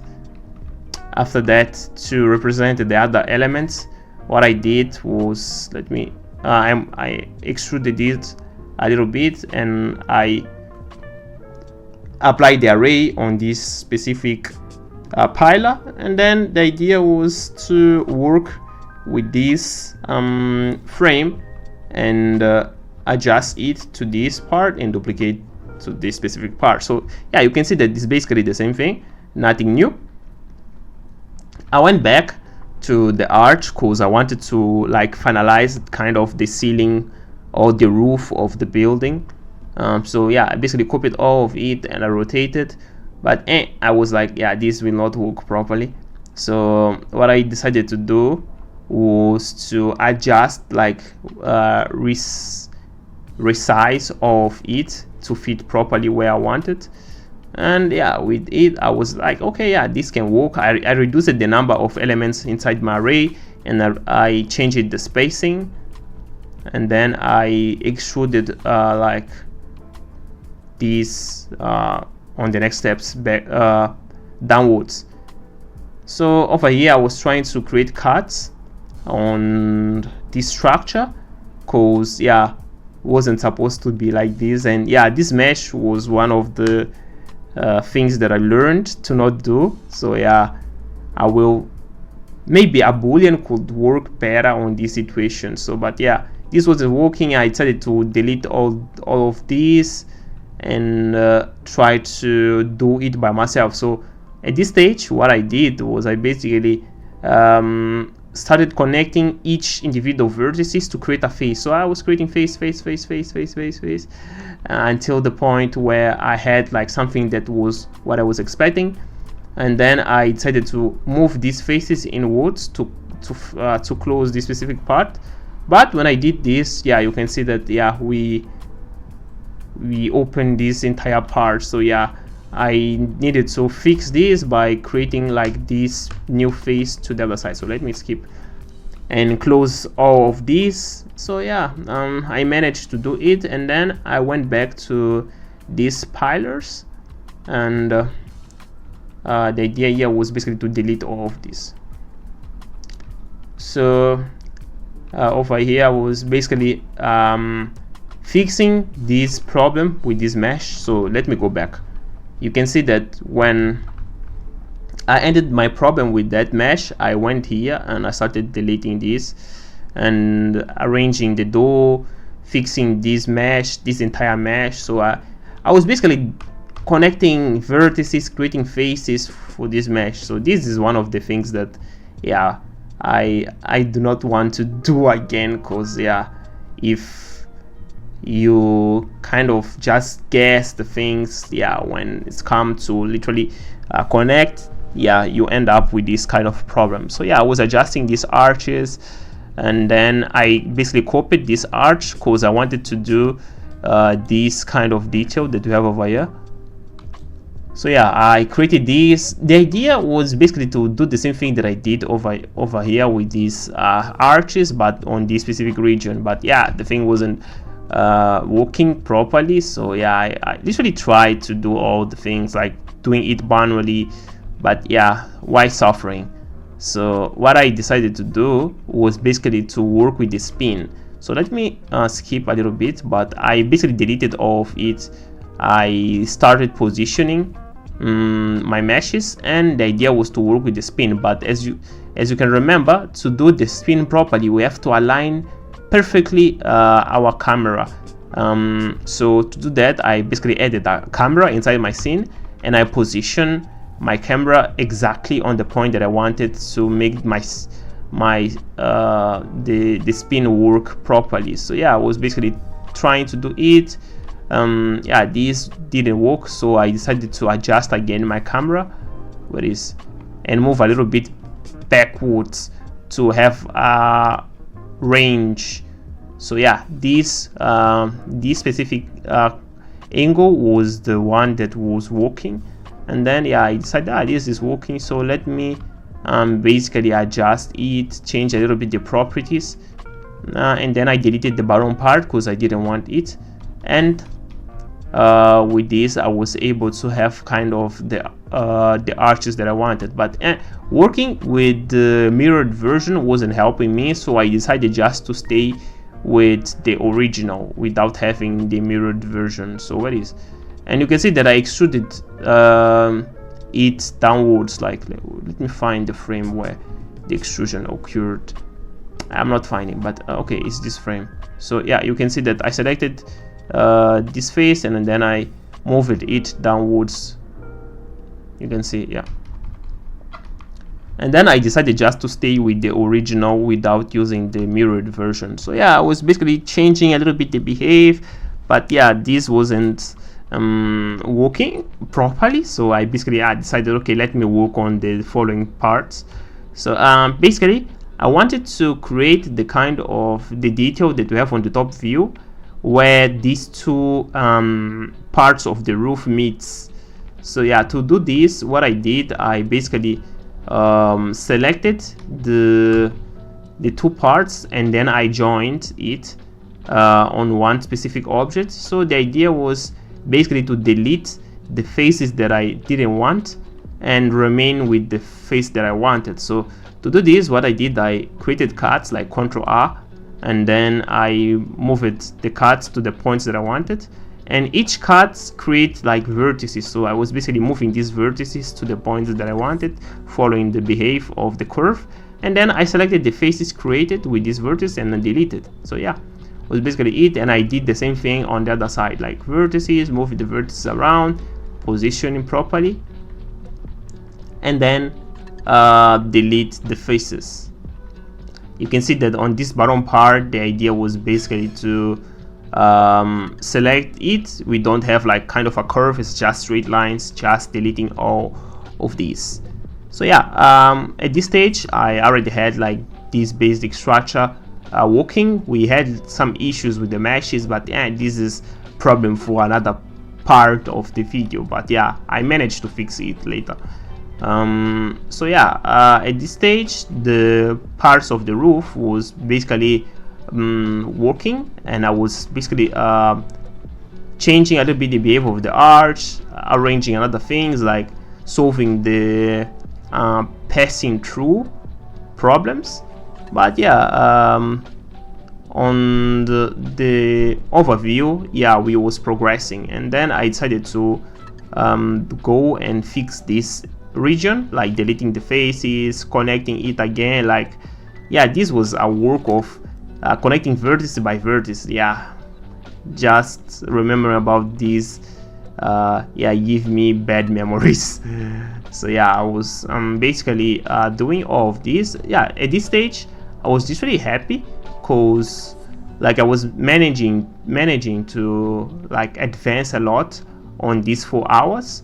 And then I decided to basically create like the final details for this session. You can see that we have 4 hours over there and 4 and 42 minutes, and then I basically duplicated this and I moved it to this specific part because we have a different detail on this specific region.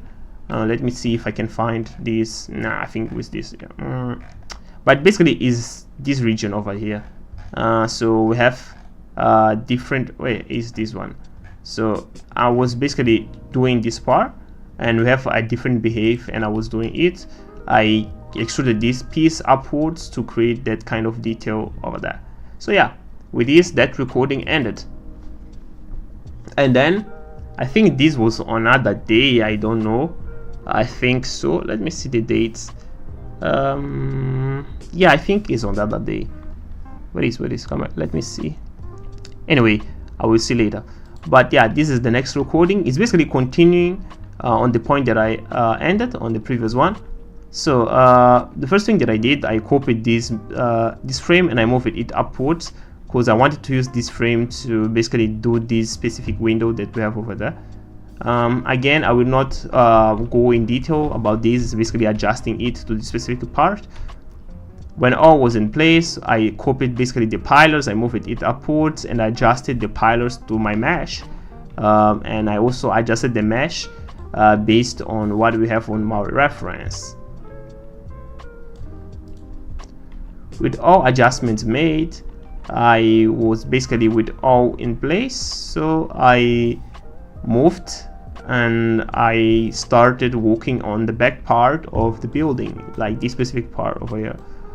So yeah, I added a cube over there. I adjusted the cube and I also decided to adjust the ground plane a lot of issues over there happening, but anyway, we will manage to continue working on this specific part.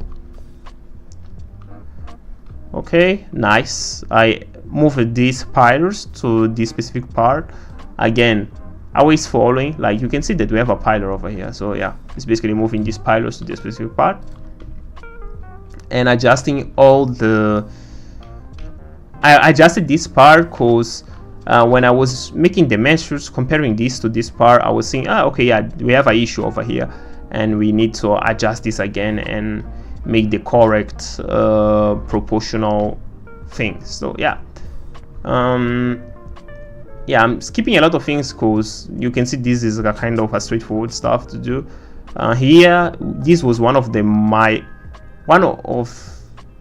my issues that, yeah, I'm really, what can I say, just remembering about this, yeah, is a thing that I could do better if I was paying attention at this moment, because I was doing this on auto mode, and yeah, this mesh made me suffer a lot. So basically at this point I was trying to fix this mesh. I will not go in detail about it because a lot of things, but I was trying to solve the problems of this mesh, because I was basically trying to separate the meshes, and what I did, I basically cut all the things. I disconnected the part, like separated the mesh and create like two different meshes to literally work with this. But yeah, anyway, I copied the pillars, I moved the pillars to the point that I wanted. I changed a little bit the behavior of this mesh.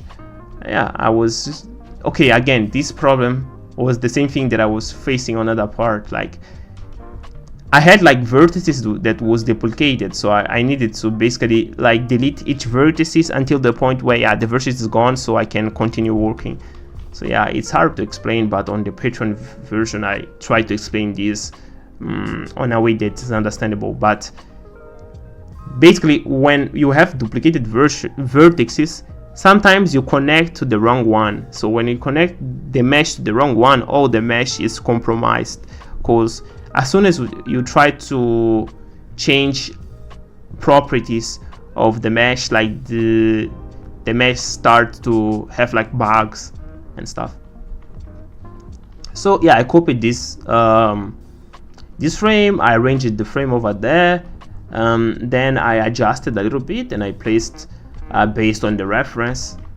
Nothing special, this kind of frame stuff is straightforward. And then I decided, okay, let me work on the other part of the building. So I basically duplicated this frame, I moved it to the side, and I started adjusting it based on my side view, my top view. Yeah, and this is again not surprising, just adjusting the mesh to this specific part.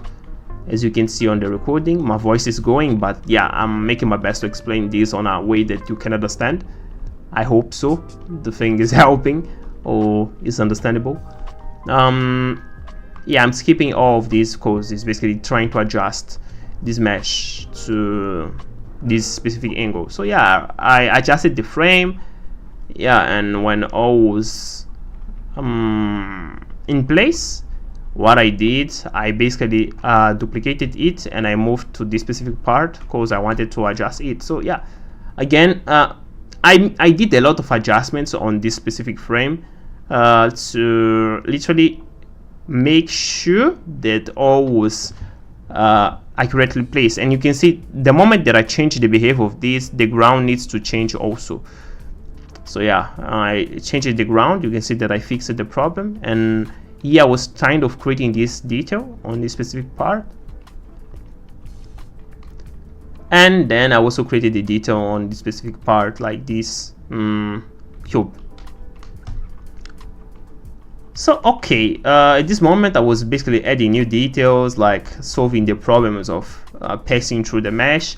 And I just want to remember that this study is a study looking to the aesthetics of the environment. I'm not looking for performance or things related to it. I just want to represent the environment. So I'm basically learning to do it, so I'm showing my process that I used to represent it. But if I already had like a lot of experience and I was working on kind of a game, I will do this in a different way, because rather than looking just for aesthetics, I will look to, okay, this mesh, the number of polygons, the number of, all the performance part, and also balance with the aesthetic part, rather than just looking to aesthetics. So yeah, over here I was basically doing the detail of this specific part, like this. What is okay, yeah, okay. So yeah, I was doing this detail over here. You can see that the scale isn't the best, but yeah, we will work with this. So yeah, I was basically creating new details, like trying to apply the boolean on this specific part. Yeah, this was one of my mistakes, like using a mesh that is already compromised to solve another mesh. Oh god. But anyway, I managed to do it. This mesh is so problematic that, yeah. But yeah, basically at this stage I was adding the final details. I'm trying to not go deeper on this, because I think that could be overwhelming to talk about a lot of things, and I do not want to have like more than 3 hours on this video. I want to explain this on a way that you can follow. And what? I think that I skipped the video. Okay, come, let me see. This was let me see. Okay, yeah, this was the last one. So this is the last one. Because that video is like the final video. I was like, okay, oh god. Because I want to explain this on a way that you can follow. But yeah, if you want to literally understand all the things that I was doing, you can basically, yeah, see on my Patreon, and also have like the full recording, like of the, you on my Patreon you have like the process explained by me, like where I explain each part on a short amount of time, like basically with a voiceover step-by-step process. And you also have like the full recording to literally see by yourself, and you also have access to this specific file, so you will be able to open the file, see all the things that I was doing and stuff. So at this moment I started working on the inner details, so I basically finalized all the structure. So now I'm thinking about doing the details for inside of the building. So yeah, the idea over here was to basically apply the boolean. You can see apply the boolean on this specific part, but when I applied the boolean, something was happening, like the boolean wasn't working the way that I wanted. But yeah, I needed to work with this. Basically this part wasn't supposed to be affected by the boolean, but yeah, it's affected. So yeah, I basically decided to work with it, and I decided basically to solve my problems by creating new cards. So let me put the play, because I don't know if it's playing. Let me try to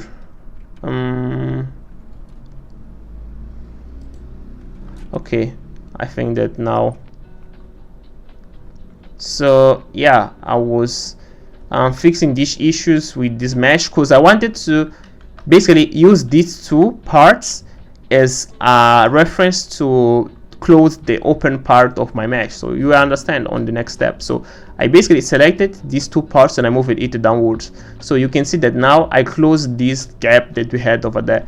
And with the same idea I wanted to do on this mesh, but this mesh was so problematic that I spent a lot of time just trying to fix it. Just see the time that I spent over here, like a lot of minutes. So yeah, but on the end of the day I managed to basically select this face. Let me put play. I selected the two faces and then I extruded it, I moved it downwards, and we have this kind of the details. I also was adjusting it to like reach to the ground, and on this part, like this mesh was displaced, so I decided to place accurately. and fix the problems. So yeah, this recording I think that has a little bit of problems, but yeah, anyway, let's continue. So from this part, let's say from this part to this part, I basically paused the recording and I didn't record it. But basically what I did on this specific part, I copied these handrails and I moved to this specific level because I wanted basically to do this detail that I have on the building. So let me find another angle. I'm not finding, so let me just, okay, yeah, this frame. Oh god. So basically, yeah, you can see that this is the handrail. So yeah, this part. But what I was doing was basically applying the boolean with this cube to have like the gaps on the windows. So yeah, what I was doing was basically moving this cube position on the point that I wanted, and then apply the boolean like this. And this mesh is like we apply the mirror and the array modifier. So if I apply the boolean on one specific part, this boolean will be applied to the entire array and the entire mirror object.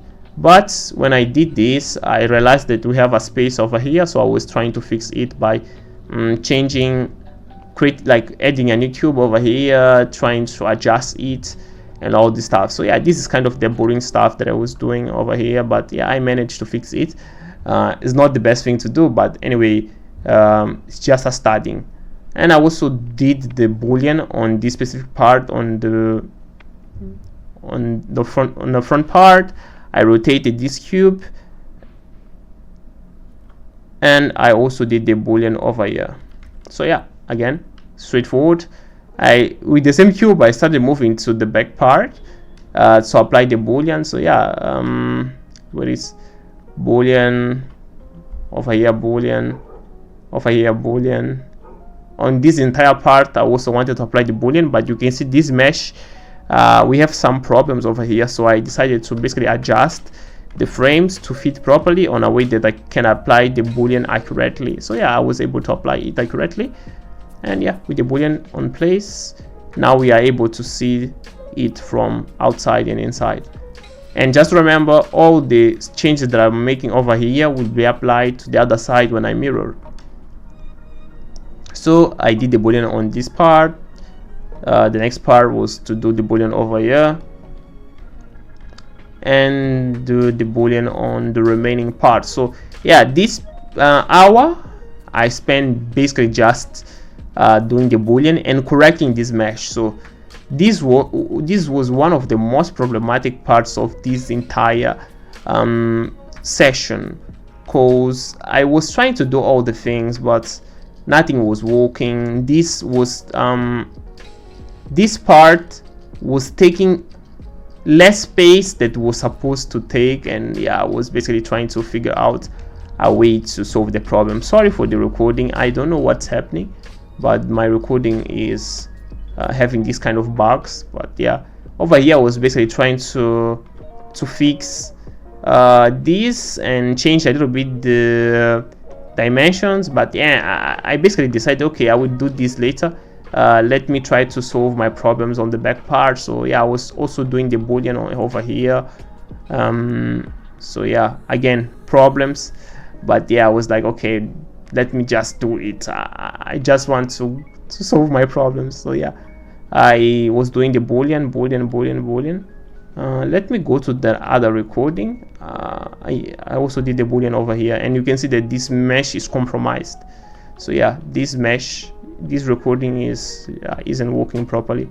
But yeah, you can see that at this stage, what I decided to do was basically to start applying the mirror to the other side. So but to apply the mirror, I needed to basically join all the elements of the frames to turn this in one object. So yeah, you can see that now I'm able to mirror, and the next step was to mirror this structure, like this cube itself, and then mirror this entire structure. So let me see. My recording is crashing a little bit, but I hope this isn't having the same problems. So this is the next recording, following the previous one, again 4 hours to 5 hours, and my idea was basically to continue mirroring all of these objects. So yeah, you can see that I was joining all of these and I mirrored to the other side using this cube as my reference. I did the same thing. Where let me skip this. Nothing special on this specific stage. So yeah, I decided to start mirroring the front part. So yeah, I selected this ground plane, I mirrored it, I adjusted it, this gap that we have. After that, I mirrored the stairs, I fixed this joint that we have to make over here. I also did for these specific parts. Again, you can see that this is a kind of straightforward thing to do.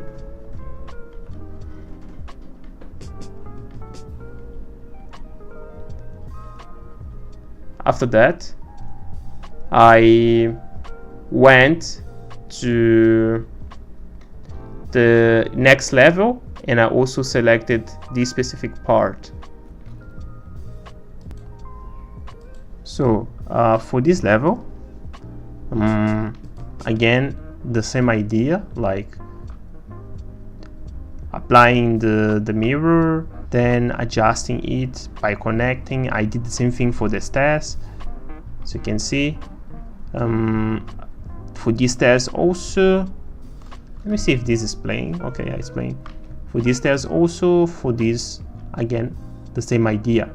So yeah, you can see that when we start mirroring these objects, we start to see like that, yeah, this is gaining life.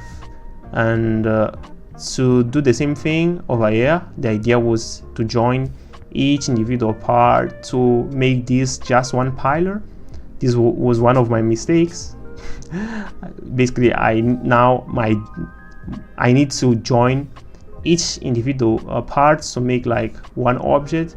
For this part, all of these that we have over here, we have a lot of separate parts. So yeah, I was basically solving my problem by joining all and applying the mirror, joining, applying the mirror, joining, applying the mirror. So I did it for each pillar on this sequence. So I will basically skip all of this because it's the same logic. And then I did all the same idea with the handrails, joining, making one object, and basically moving to the other side. So sorry for the player, we have a lot of issues with the bits, but yeah. On the next recording, I will try to basically close the reproducer and then you open it again, but at this stage, so let me try to close it right now. So I managed to close it, and I hope right now we do not have that issues again. But yeah, as you can see, I was basically joining it and mirroring to the other side, and yeah, we mirrored all of the things on the front part of the building. So yeah, I was also mirroring the side frame to the other side, and I also decided to mirror this specific structure to the other side. So yeah, when I was mirroring this structure, I realized that yeah, this structure was basically creating a lot of problems. So I needed to change a lot of things on the mesh. So you can see over here, I was trying to basically rescale my mesh, like resize it, but yeah, I wasn't working properly. I decided to basically move each individual part by myself rather than adjusting the building for the ground to the ground. I adjusted the ground to the building, because yeah, it was hard to change a lot of things over there. So yeah, I was basically making my best to solve all the problems with the mesh. Yeah, at this stage was basically just about it, connecting all of the parts, like joining it to be able to, you can see that I was mirroring to the other side. So yeah, I was mirroring all the things that was supposed to mirror, this mirroring After that, I went back to this part of the structure. I applied the boolean to this window, and then I basically started working on this mesh that was so problematic. I was fixing the individual parts, the individual problems.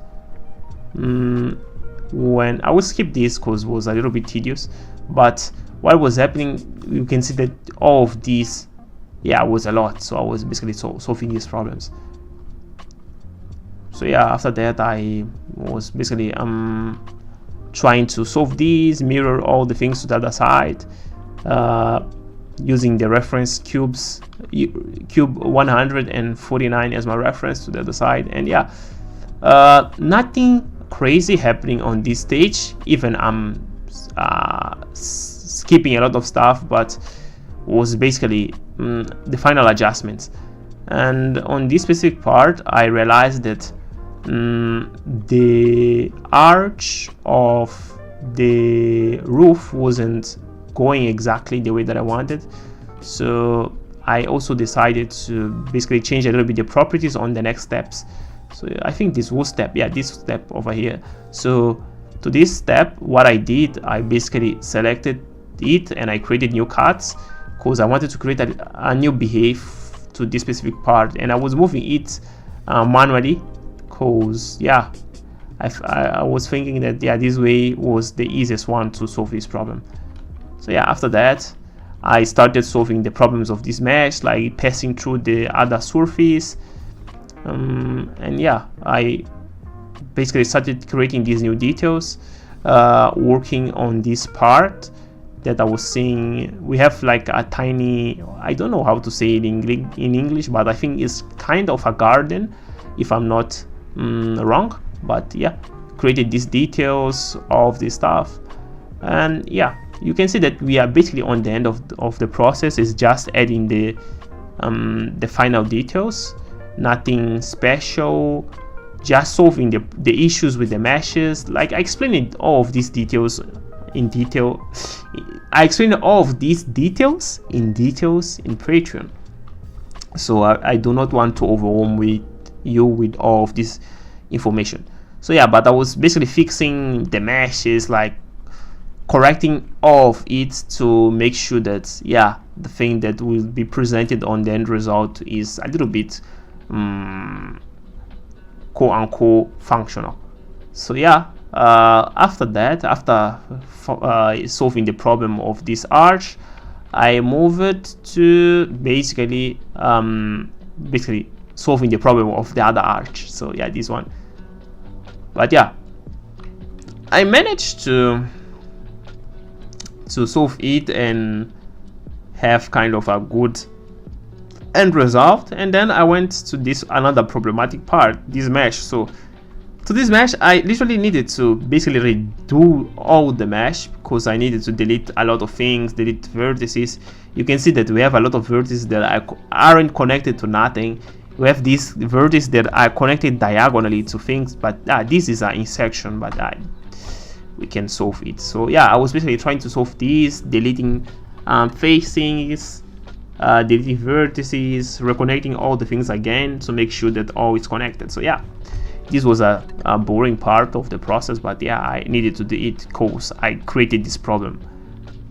So I would skip all of this because it's a little bit boring. And I basically when I ended, like I solved that problem, I decided to copy this and move to the top part, to the front part, to place over here, just remembering about the clock that we have over there. Nothing special. At this stage, let me remember what I was doing. I was creating these kind of details on the inner side. So this was supposed to be this. So but I didn't want to do this because I was already tired, and I just wanted to place something to remind about it. So I added this structure, like was basically adding two cylinders, then creating cuts on the base cylinder, extruding it upwards, then create the idea of a stairs over here. But as you can see, it wasn't the best result.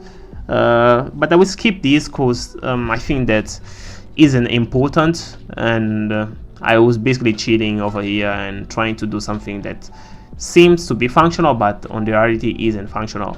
After that, the idea was basically to solve the problems or the issues with the ground plane, and then create this kind of details for the, what can I say, I forgot how to say this in English, but yeah, this region over here of, I'm talking about this part. So yeah, I was basically doing it, placing the table, mirroring all the stuff, creating this separation element. So yeah, I was basically adding the inside details, like nothing special, as you can see, was to create kind of details for the inside. So after that, I moved it to start working on the chairs. So yeah, to do the chairs, what I did was basically to what is the image? Yeah, I basically went to this image and I was saying, looking, okay, how this behaves like this and stuff. So, but as you can see, I wasn't trying to do like the perfect chair. I was basically placing the cubes around, following my reference and all of the stuff. I will not go in details, but yeah, you can see that I managed to do like the basic chair, something that seems like a chair, because again, this is for aesthetic purposes, isn't to be functional on this stage. So yeah, after that, I went to this mode because I wanted to kind of have a frame of idea where to take like the photos, the angles, and all this stuff. So yeah, at this stage, I was basically trying to search a way to represent this. As you can see, I realized that, okay, yeah, it's missing the chairs to this specific part. So yeah, I basically created it. I moved these details and I arranged a little bit and created new details on the inner part, like this stuff. Yeah, I was basically creating the new details, but yeah, I was okay. Yeah, now it's time to have kind of idea to take the photos. So I was basically trying to find the angles, and this recording ended. Oh god, I was trying to find the angles to take the photos. Yeah, but okay, yeah, I was okay. Now this is the render mode, and I was trying to add light sources and all the stuff, but yeah, this wasn't functioning. So this thing, I forgot to remove this light source from here, and it appears on the final render. But yeah, I already posted it and I don't want to remove it. I just left it over there. But yeah, I was trying to take a shot, like a photo from inside, but yeah, on the end of the day, I decided, okay, this will not be a good thing to present. So I basically, on the remaining 2 hours, I started taking photos of the cathedral, and I was thinking that this wasn't showing on my final photo, because if you hide like on here, like the elements that will appear on camera, this wasn't supposed to appear. But yeah, I was so distracted that this was over there and appears on the final result, and yeah, what I can do just over there. So yeah, I was taking the photos and solving like on different angles and all the stuff. So yeah, after taking all the photos that I wanted, at this specific time I was learning about cutaways, because when I was doing this kind of 3D modelings, I was also creating content for my Patreon, because yeah, I need to continue creating content for the Patreon. So over there, I was explaining like how to work with cutaways. So I wanted to apply the same logic of cutaways on this work. So what I basically did was I started creating cuts on my mesh. So basically, what we use cutaways for is that when you want to present the inside and the outside of an environment at the same time, like showing how the things are made, you can use the cutaways. So it's like summarizing is basically it.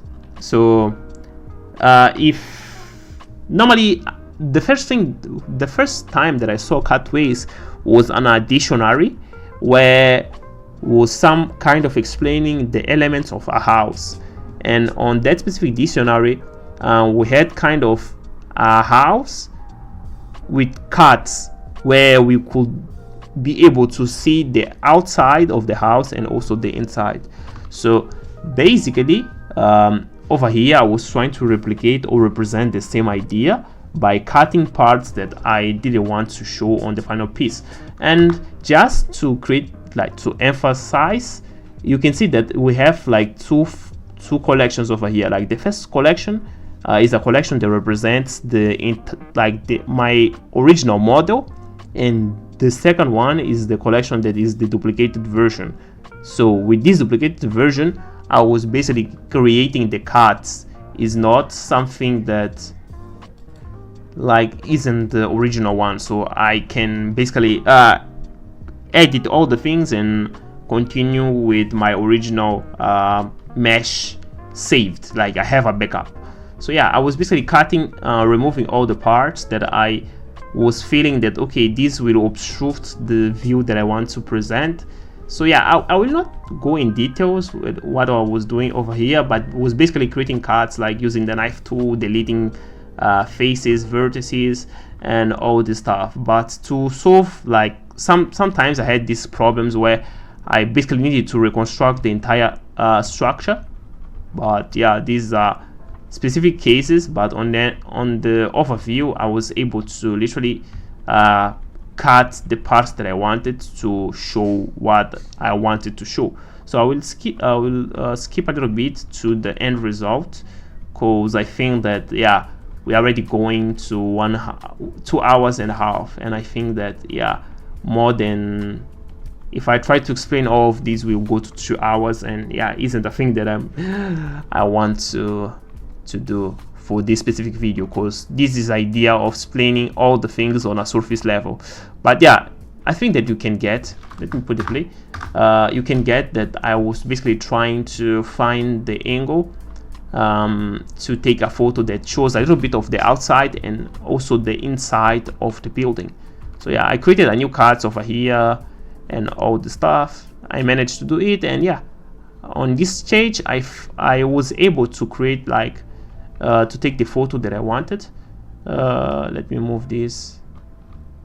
So yeah, I think that yeah, on this specific stage I was able to take the image that I wanted. So yeah, it was this shot over here, and I rendered it, and I ended with a good result. So the image that was the final result for this specific part was this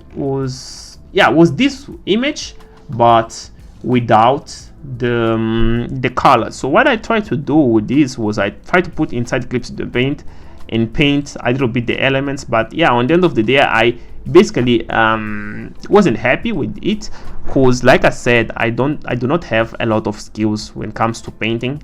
So yeah, I prefer just to do something that's basic, and on the next projects I will be able to show exactly what I will do if it was to painting. Like the next project, like this one, I already did this, but you can see that for the week 6 I already did a little bit of painting, so I will talk about this on the next one. But for this I preferred to stay with this specific aspect. So let me open Blender just to show to you the, how can I say, how the end result ended with. So let me open like recent files, waiting Blender open, and right now I will also explain why this video took a lot of time to what can I say, where is so I don't know if this is the correct one. Yeah, it's this one. So yeah, I also want to explain. You can see that this ends exactly the point that I basically shown on the recording. So basically trying to explain, this video took a lot of time to be ready, because I was basically studying, like having like classes at college, like university and stuff. And for those who know, I'm studying like informatic and telecom engineering, and yeah, my course is a little bit tough, so I was basically managing like creating content to the Patreon, creating content to YouTube, creating this playlist of videos, and yeah, it's a lot of things to one person to do. So I was doing all of these in a day, like studying, recording the videos, doing the 3D modeling. And yeah, you can see that just now I was literally able to go back and edit the videos. But as you can see, like I already showed to you, I already have the week 6. So what I preferred to do was to, rather than like doing the week 5 and then recording the video, I decided to go and do the week 6, and then on the end of the semester I will be able to go back and start recording like the Patreon version, the YouTube version, and all of it. So yeah, this is the part where I'm able to go back and start recording all the videos. This again is the YouTube version. I'm not trying to explain all the things in detail. I just want to give to you a quick overview, just you to basically see what I was doing and how you can try to do the things on your own.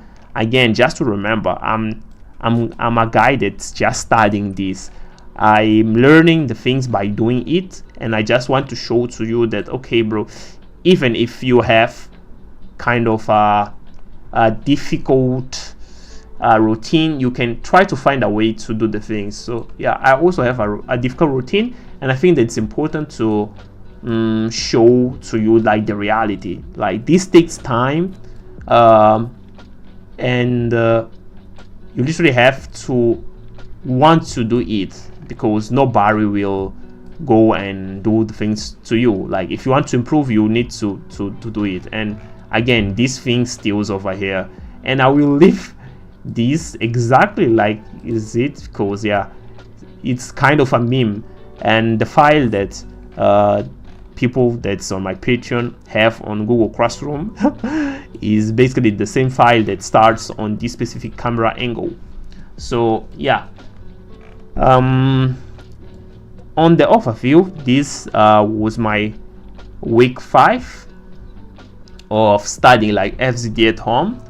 On this week I was able to compare like doing a model on a kind of a closed environment, comparing to do it on an open and more wide environment. So I think that with project 2.0, 2.1 and 2.2.1 we have kind of a good balance of the things that we can do. Like 2.0 was basically doing individual objects.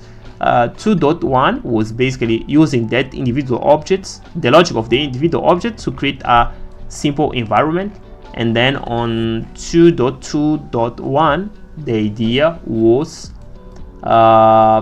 to basically create a big environment. So yeah, with this I think that we are able to create kind of the basic environments, and on the next terms we will talk about this on detail. But yeah, for our week 5 I think that's all. Thank you for the support, thank you for following the channel. Yeah, all the comments that I'm seeing, like I say, reading. And yeah, I know that this is a niche content, but I know that's something that is helping a lot of people, yeah, on your own art journey. So if you want the full explained version of this video, you can go and see on my Patreon. Over there again you have access to the explained view, the explained and detailed video. You have access to the full recording, you have access to the classroom, you have access to direct feedback with me. So yeah, what are you waiting for? So thank you, and see you on the next one. Thank you for your support, and remember, every pixel tells a story.